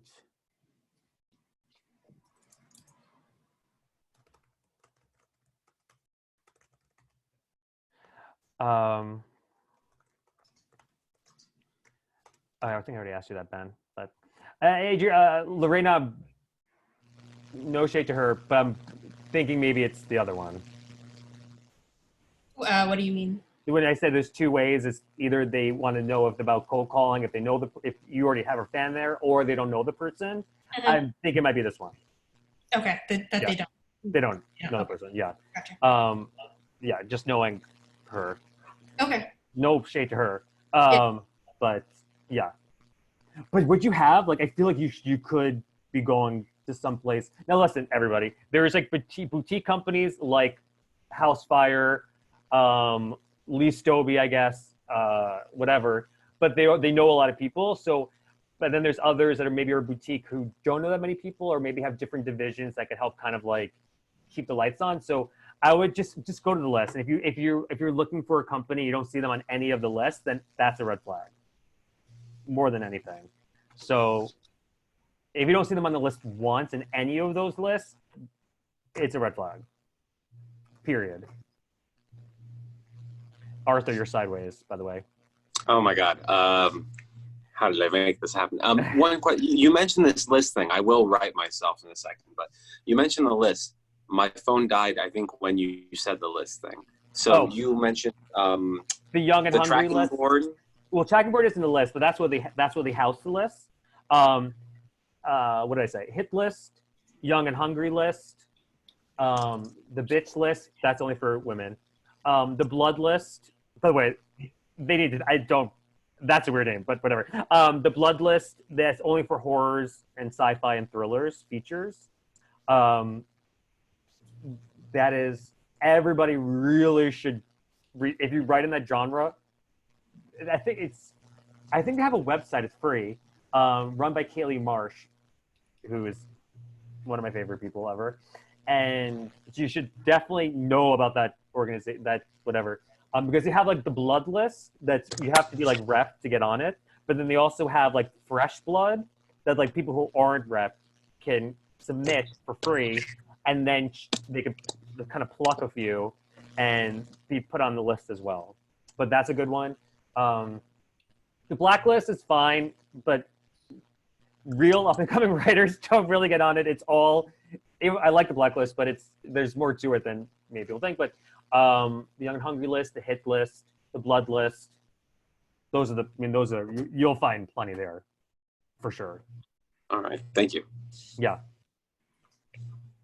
Who wants to go next? You want to go Fred? Oh, your friend left. Oh, no, he's back. Fred and Brad. Sure. We write, we are at the intersection of comedy and horror. I was so hoping you say comedy, so I'm glad. Okay, comedy and horror. I'm the comedy person and he's the horror I'm the horror person. guy. Oh, scary. Fred, what's your favorite horror? What's your favorite horror? What's my favorite horror? Yeah. Oh geez. Probably The Thing. John Carpenter's The Thing. Okay. Is that a right answer? Did I answer? I never saw it, so I don't know. I was gonna pretend that I saw it. I'm like, oh, that's so scary, but then, yeah. Okay, that's good.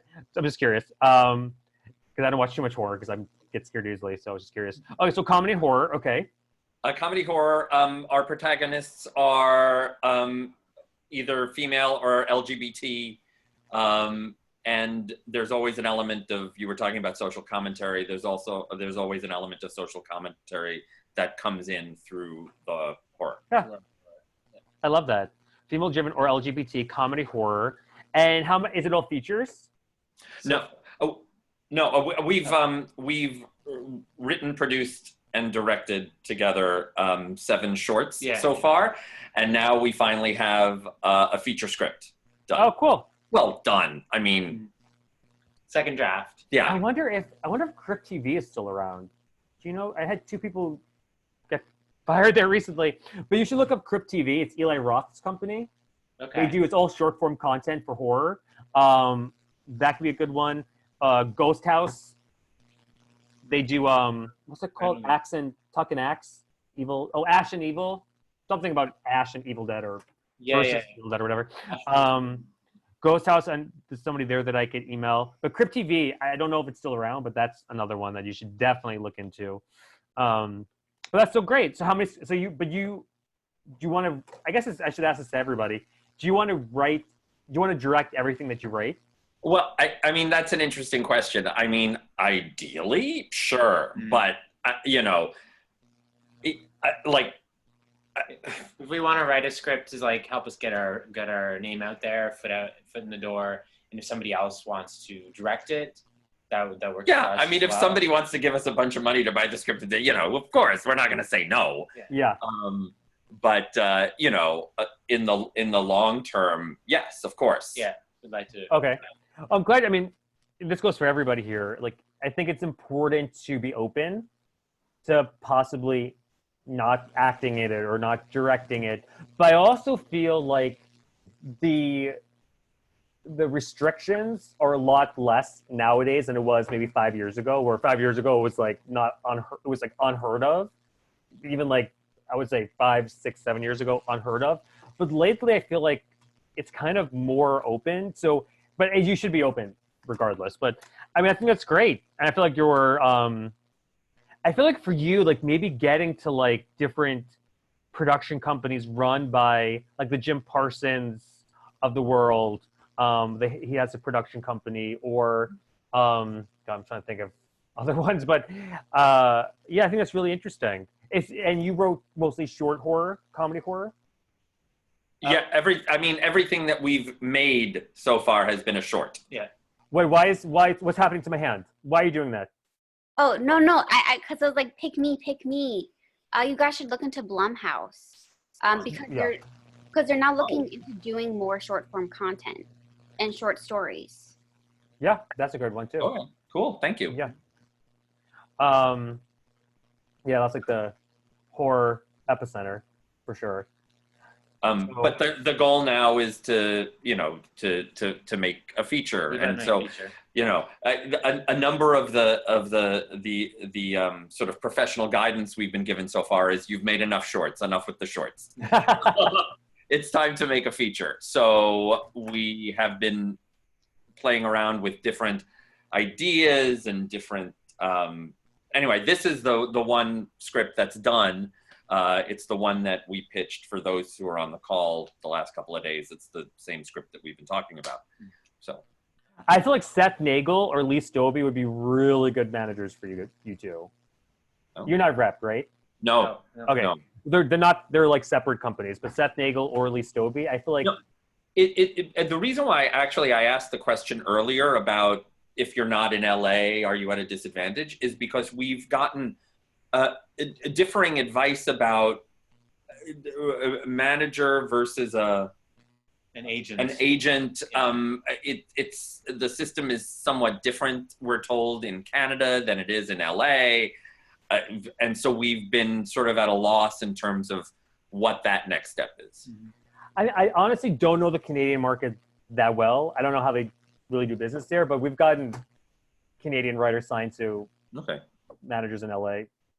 Okay. So I don't think, I wouldn't worry about it.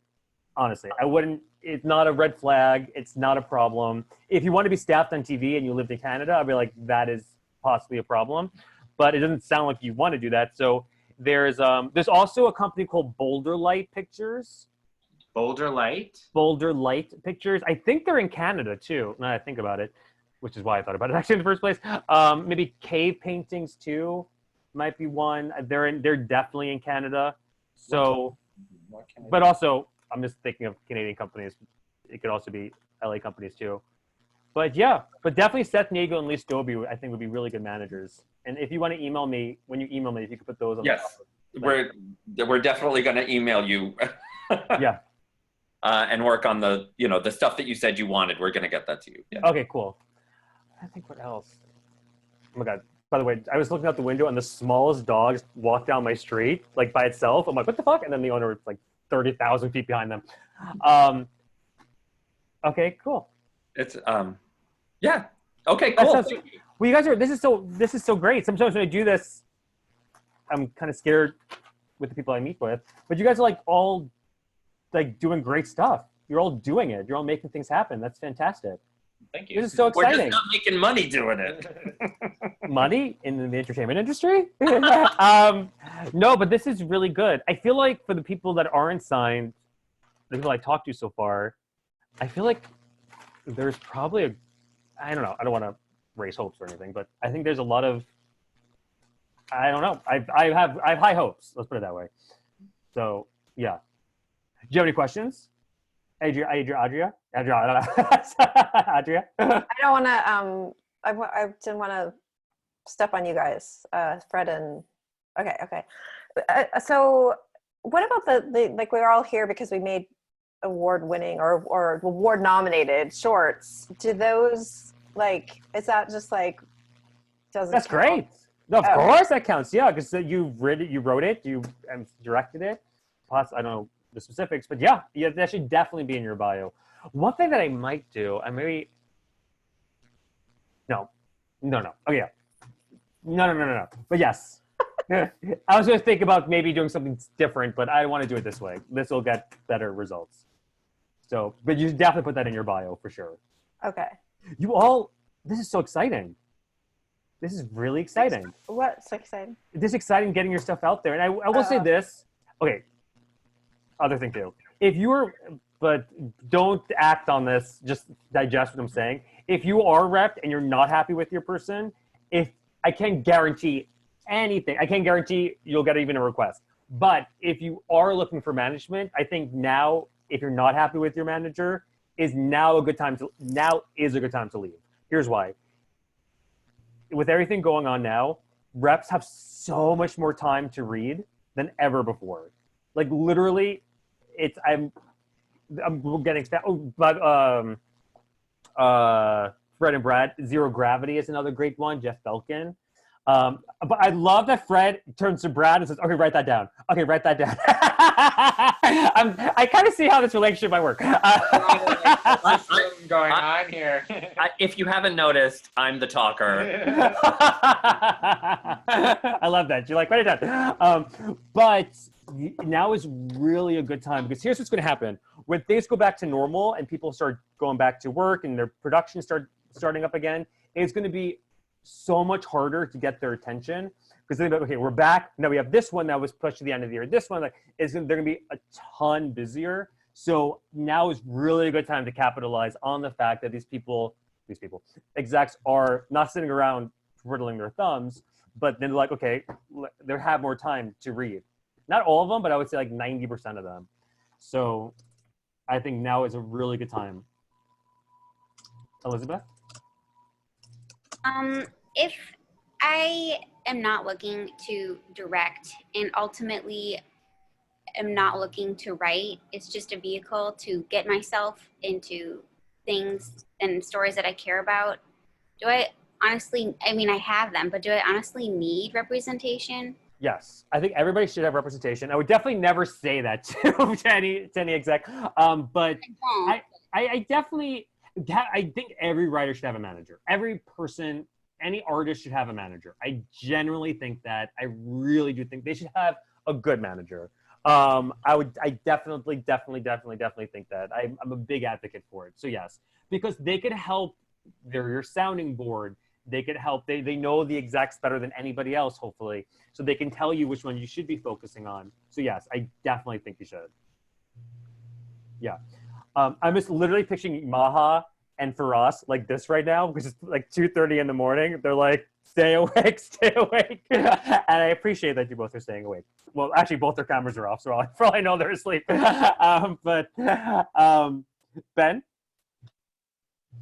Oh yeah, I don't know. I have yet to do the theme thing, and I would love just some quick help on that.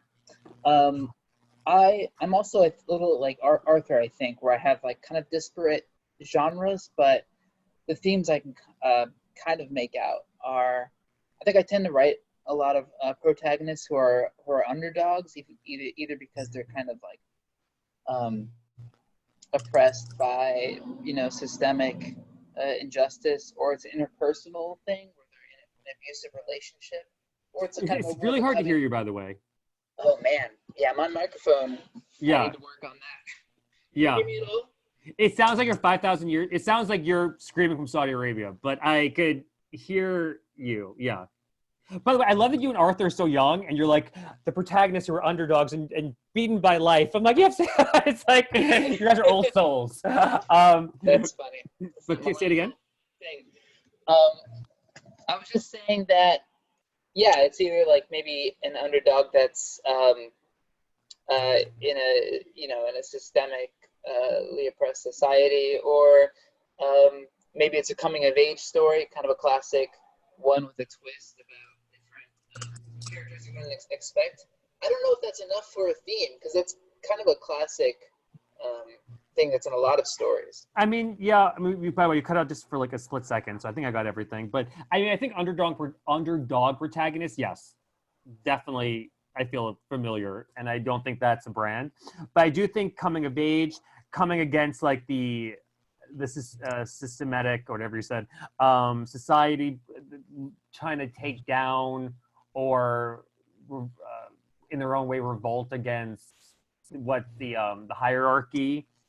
I similarly to Arthur, I feel like there is kind of an angst to your probably themes as well. But what are you gonna say? I mean, I guess that is part of it. I mean, I also tend to write a lot of maybe more ensembles or things that are definitely dramas, things that might be out of chronological order. So is there, and I think I asked this to maybe Lorena, is there, or maybe Elizabeth, I forgot, but I think it was Elizabeth. Is there a movie that's come out that you feel like you could have, that you like, this is exactly my jam?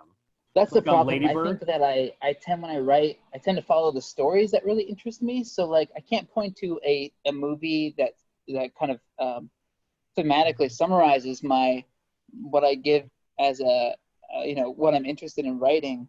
but everything I write, of course, like I can name movies that are similar. So What are they? well, like this thing I'm working on now, what I'll probably be sending you is, based on a true story of these three kids that hitchhiked from Alabama to DC. So it's kind of like a Stand By Me hitchhiking series or movie, but it's in civil rights era. So it's kind of like this classic twist, or a twist on a classic kind of tone. So there's that. I mean, I've also written like a modern day Western that's kind of a Pixar thing. I've also written a thriller that's kind of like Prisoners and meets Gone Girl, things like that. So it is all over the place, which is probably my biggest issue. Yeah, I mean, I don't know if I don't want to say issue, but I do feel like it does feel disparate, and it does feel like if I was going to figure out where to send you, it would be harder because it does kind of run the gamut a little bit. But I I love the idea of like a twist on a classic tale. I love that as like a kind of like a buzzword, an understandable, interesting brand. But I do feel like, does all your stories have to do with, maybe I'll say underdog for now as a placeholder, but underdogs trying to take down like a bigger societal force, or is it, no, it's everything? No, it's more just somebody that is, it's kind of everything. These, like I said, some protagonists are Black kids in the Jim Crow South, so they're underdogs, like not necessarily in the classic sense of a story, but because they're up against quite a lot. It's also a coming of age tale, and there are other characters that are kind of oppressed in an abusive relationship, and it's kind of a psychological thing. So I just noticed that was really where my passion was kind of calling to write about, but it is a little grasping because it's not necessarily fitting into easy boxes. Yeah, I mean, it's hard to say because it does feel like a little bit in different buckets, but I love what you said the most that I feel like is easier, thinking if I was an exec, was the easiest to grasp, is twist on classic tales, oppressed characters. I think oppressed is really a great buzzword to use. Okay. I think a lot of people will understand and gravitate towards. So I would say maybe a twist on classic tales or whatever, with oppressed characters. But regardless, I think oppressed protagonist is probably the best thread that's throughout all your stories. Okay, that's pretty clear. All right, Yeah. thanks. And then, so which one are you going to focus on? The civil rights coming of age adventure. Okay, cool. I love that. Cool. Awesome. I can't wait to see it. And then, email me more about your situation. Okay, we'll do. Yeah. Thank you. By the way, I just have to say, it was so funny. Michelle, I looked at you, and then there was a kid behind you, and then literally your camera went off for a split second and came back on. The kid was gone. I was like, what happened to the kid? It was awesome. But you didn't even flinch. You just, same exact spot, off, on, kick on. I love that, like it's a trap door behind you. Okay, let's go to Elizabeth. I feel bad that I keep interrupting. No, it's fine. I kind of feel like I'm like Ben now. Like Adria was like impressed that I had something said, and I'm not impressed with myself anymore because I feel like I have a lot of different stuff too, and I feel like my log line of creating a loving connection in a fearful world sounds sappy in comparison to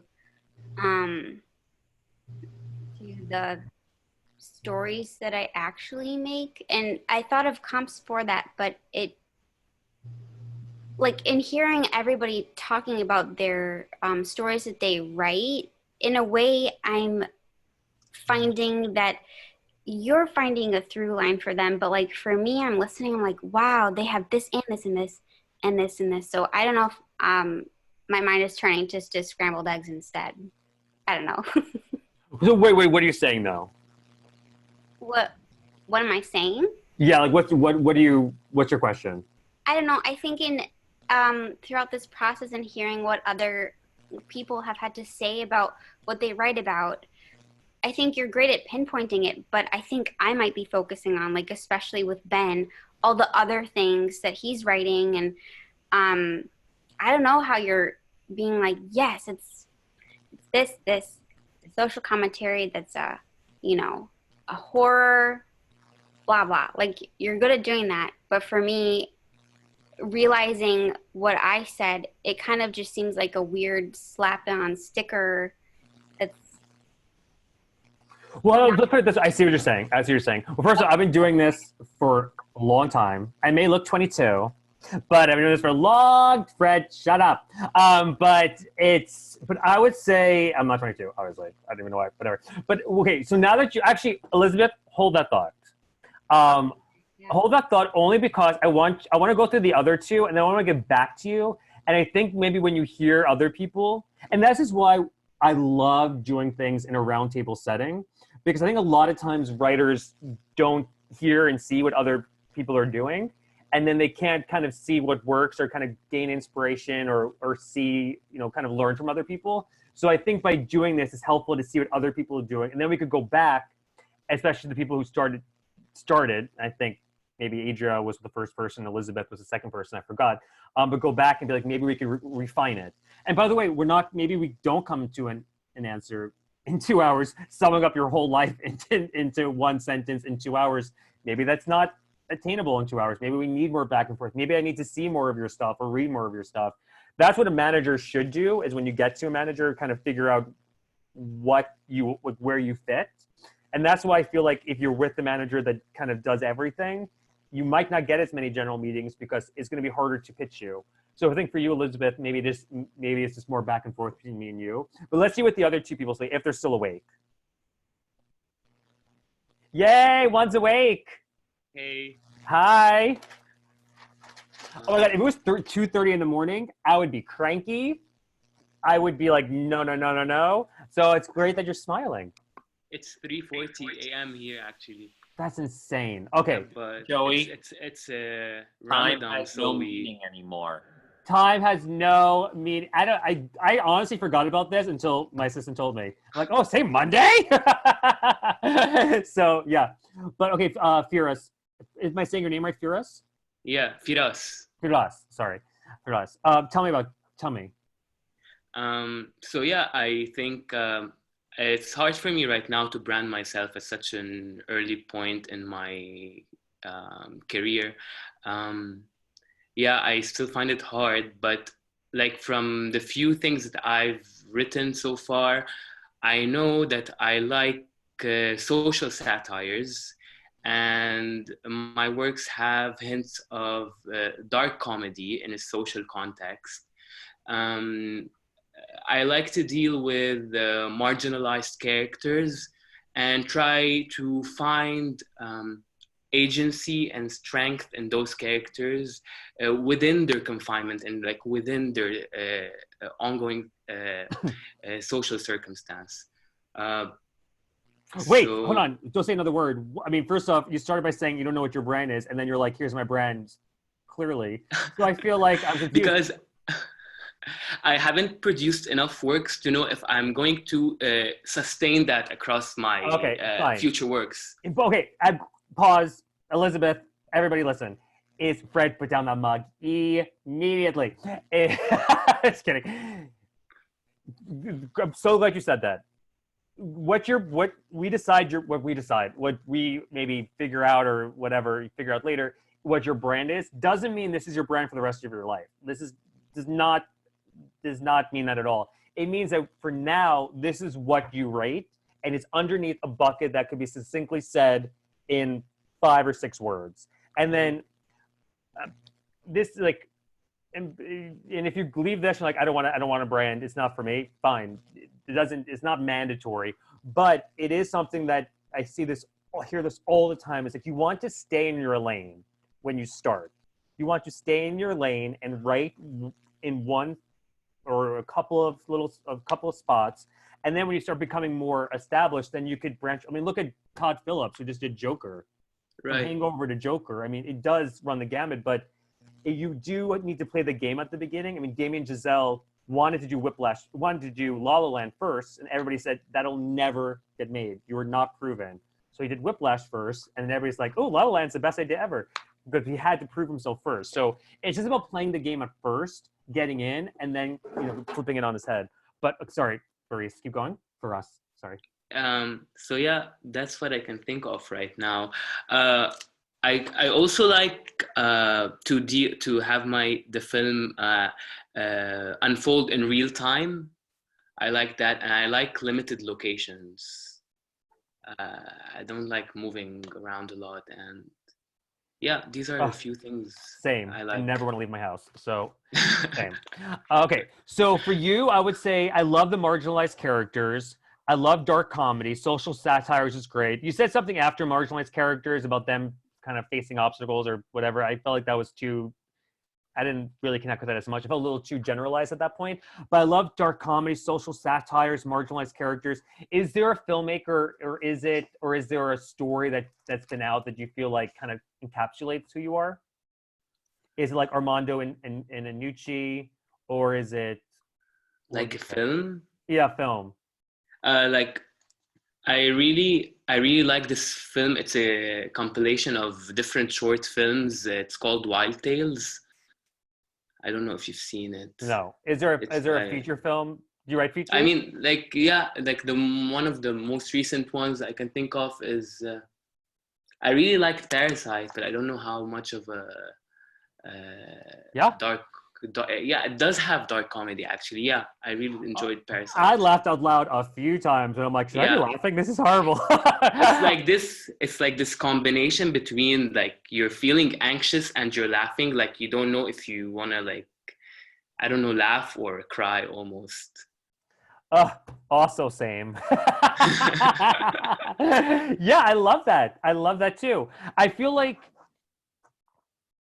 I mean, I get it. And I feel like just hearing from what I feel like most of you, if not all of you, are writing in genres that are blending, which is fine. Like, I feel like it doesn't have to be just comedy or just sci-fi. It could be dark comedies. It could be social satires. It just has to fit. It doesn't have to, but it should fit into a bucket. And for you, I feel like, I mean, Parasite is a social satire. It's literally has everything to do with how insane the hierarchy of society is. So, what is that? That's my dog. It sounded like a dragon, and I was terrified. I'm like, what is happening in Lebanon? But yeah, so yeah, I think that's great. And how many scripts do you have done? I've written 3 short films so far. Okay. Yeah, that's pretty much it. So right now you just have you solely have shorts. Yeah, and I think I'm gonna do like a couple of more shorts before I jump into writing my first feature.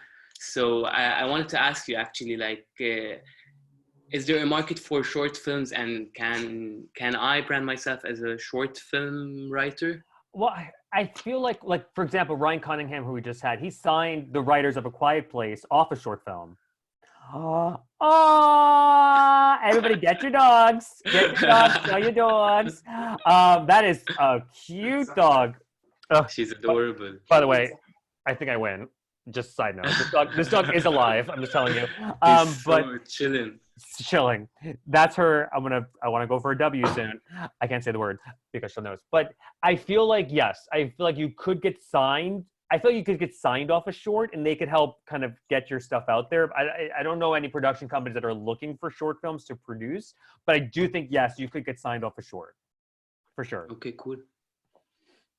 That's so interesting, and I love your background, just where you are. I think that's so great, and definitely excites me. Do you have any questions? No, thank you for all the advice. Yeah. And when you send me your stuff, this goes for everybody. When you send me your stuff too, send me a reel that I could also send out as well. Michelle, I've never seen anybody I've never seen a door open and close as many times. What is back there? Is there a party? Is there a rave? Every 5 seconds, in and out, in and out. I'm like, what is happening? My dear husband is cooking for my 2 kids, and the dining room's over there. Oh. And the kitchen's over there. I'll take, what do I want today?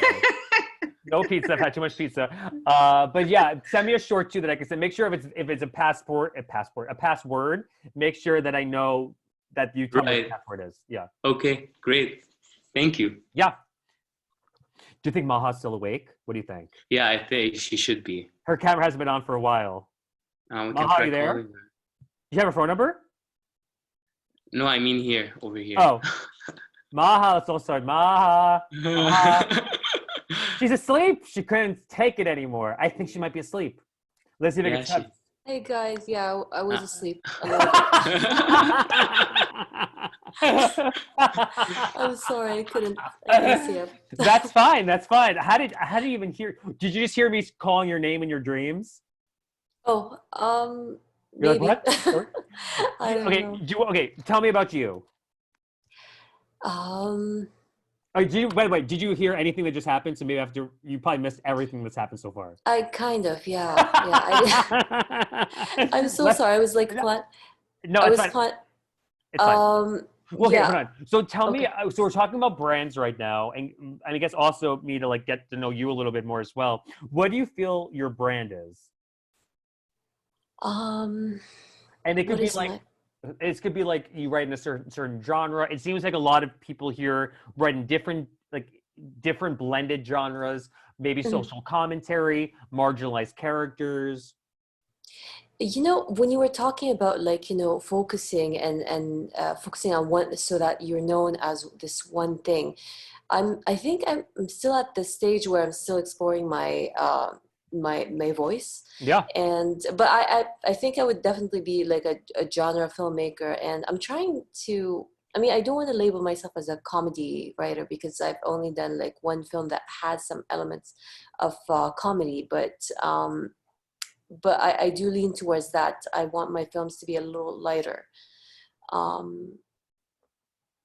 I don't know. I'm so sorry. It's just too late right now. No, it's fine. It is 5:45 in LA, and I'm already exhausted. So I totally get it. But it's I think it's very great that you said that. I think it's great that you're still trying to figure out what your voice is. And there's no pressure from anybody here to say you have to know your voice right now. I think as artists, you should all be figuring out what your voice is throughout your career. It's kind of like, but where does your voice now? And I feel like if it's genre writer, filmmaker, lighthearted, is there a film or TV show that you feel like kind of encapsulates your tone a little bit? Okay. I'm a bit all over the place. I mean, I like Gaspar Noé's films, Climax, Enter the Void. Okay. I mean, I'm not there yet, but I mean, he's one of the directors whose style feels like I really want to be make films that are kind of similar to his. Okay. I like the ethereal kind of feel of his like montage and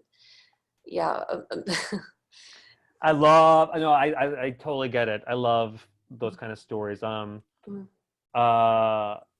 Yeah, and you have what do you have done now? Like, what do you have written far, okay.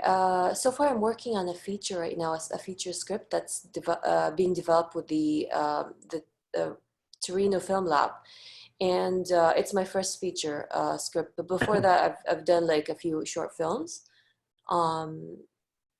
So yeah, I right now what I see myself is like work on feature films more than series, I think. Okay, so how many things you have done now? How many things? Okay, because I'm not like a full-time filmmaker. I'm actually like I teach at the university, but so far I've done like 5 short films. Okay. And just working on the feature right now. Yeah. Okay. Mm-hmm. You know, that was interesting. A writer that was in our program a few months ago who lives in Saudi Arabia wanted to start like a writers group there. I wonder if maybe I don't know. What's the name of that writer? Let me see. Saudi Arabia. I'm literally going to type in Saudi Arabia in my email. Saudi Arabia. Okay. Oh my God, you spell Saudi Arabia. Yeah, Saudi Arabia. Okay, I spelled it wrong. No way. Saudi Arabia. Wait, how do you spell Saudi Arabia? Saudi. Oh wait, I found it. Never mind. Her name is. Oh, what's her name? Oh, I just found it. Afnan. What's her name? Oh yeah, Afna Lanjawi. No, I no, mean, how big is Saudi Arabia? Like, how oh yeah, literally is it just you and think I know. Afnan? That's her. Afna. I think there's two Afnans that I know of, but That's yeah. literally her. That's so weird. Okay. Remember when there was Okay. 2 people in Saudi Arabia? That is insane. Well, yeah, Yeah. that's her.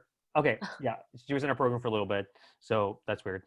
But yeah, okay, now I'm going back and forth. I just like stand like Sorry. this for the next 20 minutes. No, I'm just thinking because there's some production companies that I feel like, okay, I might do something a little different for you all in addition to emailing reps or whatever, because there's some companies like Gray Matter Productions, Bold Films, maybe even Anonymous, that they produce things based on shorts, and they might be even more open to.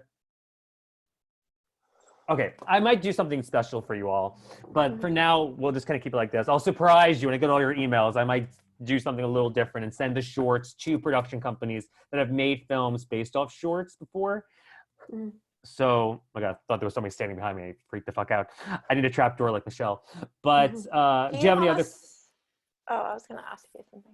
Oh, wait, Maha, you have any other? Is that? But send me your shorts. I would love to see it. Yes, I would definitely, and I apologize again for I was trying so hard Maha, to don't survive. apologize. Don't worry about it. Fred has been asleep for 2 hours. It doesn't matter. I'm just kidding. I'm just kidding. I'm just kidding. I was kidding. I was kidding. Yeah, but don't worry. But send me that stuff. I'm very curious. I would love to see it and see. I'm actually probably definitely going to do that. I think would be a good idea. Yeah. Sure. Yeah, I would love to hear And what you my think. email is joey@roadmapwriters.com. And if you get the recording too, yeah. But Adria, what were you gonna say? No, I was just gonna ask you, did you want us to send you our short? Yeah, I would love to Okay. see the shorts. Yeah. Okay. I would love to see the shorts, and I would love to email those people that I feel like would be very open to shorts. And I think like even manager of Circle of Confusion. There's another production company called Solstice Studios, which I think would be good. I feel like Lee Stobie would be really good. There's another manager who's very up and coming from Believe Land Management that just focuses on directors. I mean, you don't have to write this down, but I'm just literally just talking aloud. But Okay.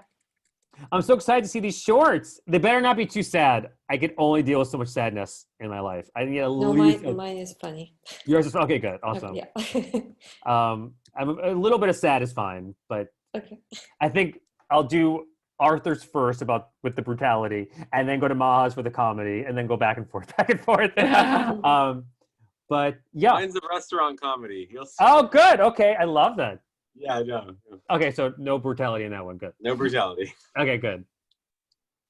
Your bed looks so comfortable. How do you wake up in ever? That is a comfortable looking bed. Dude, I don't want to say that getting out of bed is really hard, but when you're an unrepped writer, I love that. Adria hasn't even left her bed. She's in bed right now. She is just so comfortable.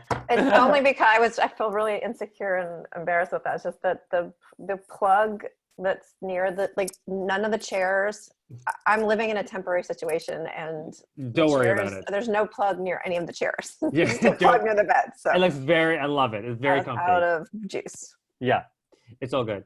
But does anybody have any other? And Elizabeth, I think this is for everybody too. I feel like it's food for thought. This is only 2 hours. It goes by really fast. There's no reason why anybody should feel stressed to think of what their mission statement is in 2 hours. It's a longer internal conversation, but this is just food for thought as you go through and figure out what you're trying to say with your writing, what your mission statement possibly is.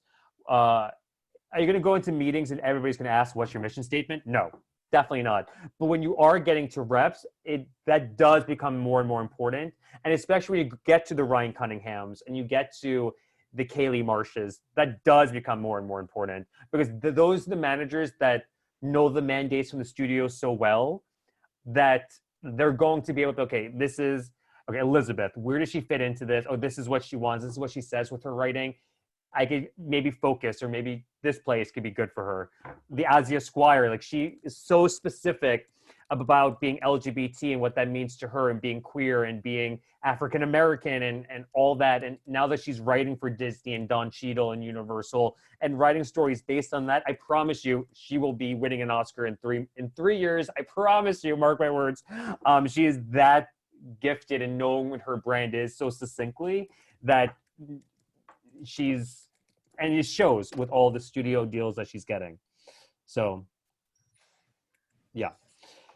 But also, I mean, yeah, I could go off. There's the door opening and closing again. I love it. I'm so curious what's for dinner. Who knows? Well, that's what I want to know. And there you go again. But what else? Any other questions? I know this is a lot, and it kind of maybe covered a lot of things that we weren't even going to cover. But Ben? I guess I do want to ask in terms of representation for directing that's not scripted or narrative, branded content commercial directing. Is that something you know about too? Not as much. Okay. Not cool. as much. Yeah. All right, good. Yeah. Not as much. Throw it out there. Period. Yeah. But I mean, anonymous content does have like a commercial division that actually I know the coordinator there. But I guess if anybody's emailing me, Ben or whoever, and there's a specific need you want, then I could kind of figure out who we work with and who might be the best person to email for you. Yeah. Cool. Thanks. Yeah. Was this the most insane 2 hours that you guys have had in the past month? Dude, this was awesome. No, It's a little eccentric. Yeah, it was amazing. I'm enjoying the French farce going on behind Michelle. I know, me too. Me too. Like the Queen of England walks out. We're like, what? There's no nudity though. That's the only problem. I feel like it's built up and I haven't delivered on the ending. Yeah. Can I tell you, one time we were doing something like this and we recorded it and I couldn't send the recording because literally people were walking behind this person. It was their children walking around naked. And I literally said 5 times, like, you have to shut off your camera because this is, you can't send the recording at this point. So yeah, but I'm glad there's no nudity this time. Yeah. I give full consent to use my children's image. You've been asleep for 2 hours. What are you talking about? But Adria, what were you saying? Can you, I don't know, we can stop, but I'd love to hear a little bit more about about your company. Roadmap Writers, yeah. Writers.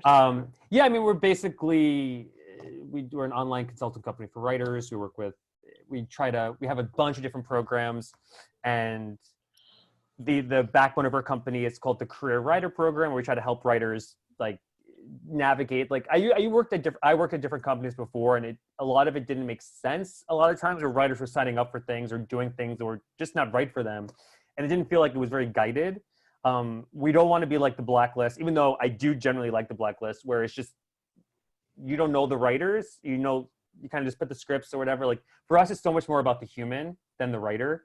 The writing has to be good, but if the human doesn't, he's moaning. That was a horror film right there. What? It was moaning, and I'm thinking about that poor dog that turned into a dragon that now ate for us. But it is, for us, it's like they go through kind of different tiers until they get to our top tier program, which they get their own kind of exclusive group of like roundtables and kind of opportunities to get in front of execs. But for us, it's like, I want good human beings. If you're a good human being and you have the writing to back it up, the possibilities literally are endless. But it has to have both. I need human beings. I need to know that you're a human being, which might sound weird, but trust me, it's not. I need to connect with you, and I need to trust that you'll go into a meeting, whether it's virtual or in person, and you're not going to sit there and either bore the executive or come in and not be able to engage, or go in and answer the questions succinctly and treat it like an interview, but not be able to kind of get the other person excited. Those are the people I can't help, regardless of how good your script is. If you go in and you're great in the room, but you don't have the writing to back it up, that's obviously the other side. But when you have both, and whether one side needs to be shepherded a little bit more or honed in a little bit, that's fine. That's what we do to kind of balance it out. But you need to have both. You need to have both. So it's exciting to me when somebody kind of pops, when somebody brings that kind of extra kind of thing into it, whatever that is, that's when I'm like, okay, this is like the Ozios. I'm like, that is somebody that is special. And she got signed almost instantaneously with working with us and got studio deals like literally a year later. So it's exciting when they come in and that happens. Does it happen all the time? No, but it does happen. But that's why it is important. I like doing these and finding writers. Ooh, I'm getting a package delivered to me. What is that? Oh, it might be something. Okay. But it's, my dog's gonna be barking probably in 2 seconds if you hear it. But yeah, I love that stuff. To me, that makes it so exciting to me when I see the writers coming in and they have the fresh voice and they have something instinctually interesting about them as a person. And it doesn't have to be as heightened as Arthur's backstory and the amazingness of that, but just coming in and being able to engage on a human, normal level and not being a robot and not coming into a meeting and thinking that the exec, look who woke up. Look who woke up. Look who decided to wake up. I'm just kidding. You missed it. The Queen of England is at Michelle's house. You missed a lot. And she's naked.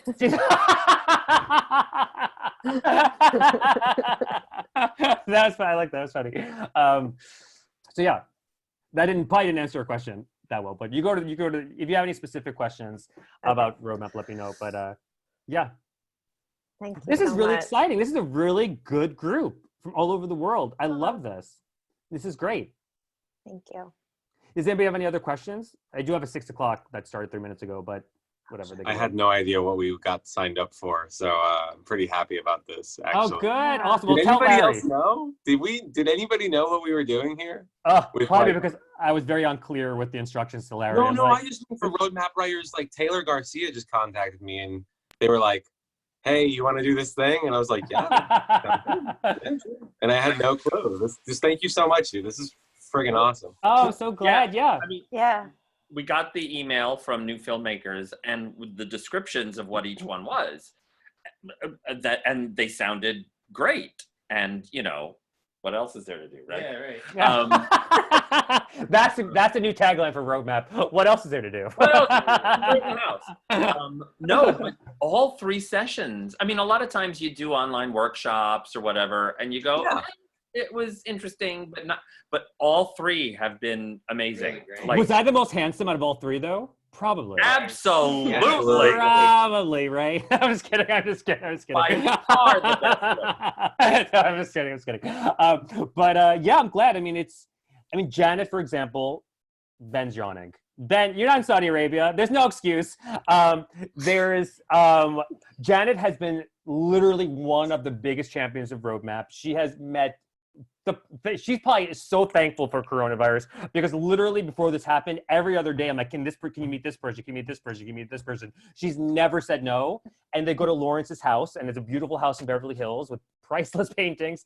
But she's been so great. Audrey has been fantastic with her writers. So that's something too. It's like, I like doing these and having execs join as well, because sometimes, maybe not to you all because you all are in the industry, but for other people, sometimes the execs seem so kind of far away and like whatever. But when you meet them and you see that they're just human beings as well, it's kind of helps alleviate some of the stress going into it.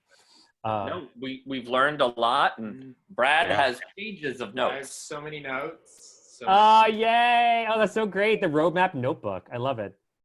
I will say for us, when I was starting this, I was going to roll up my sleeve as much as you, but then I was like, okay, I don't know, but maybe I'll do halfway. I'm saying it's not rolled up, actually. It's just the way it is. Oh, how nice. Oh, I see. Yeah, I guess it's true. Yeah, I guess that's true. Well, okay, I guess I'm going to jump in the next one, but if you have any questions, email me, joey@roadmapwriters.com, and stay safe, and we'll talk soon. Great. Thank you so much. Thank you. That was great. Thank you so much. Good.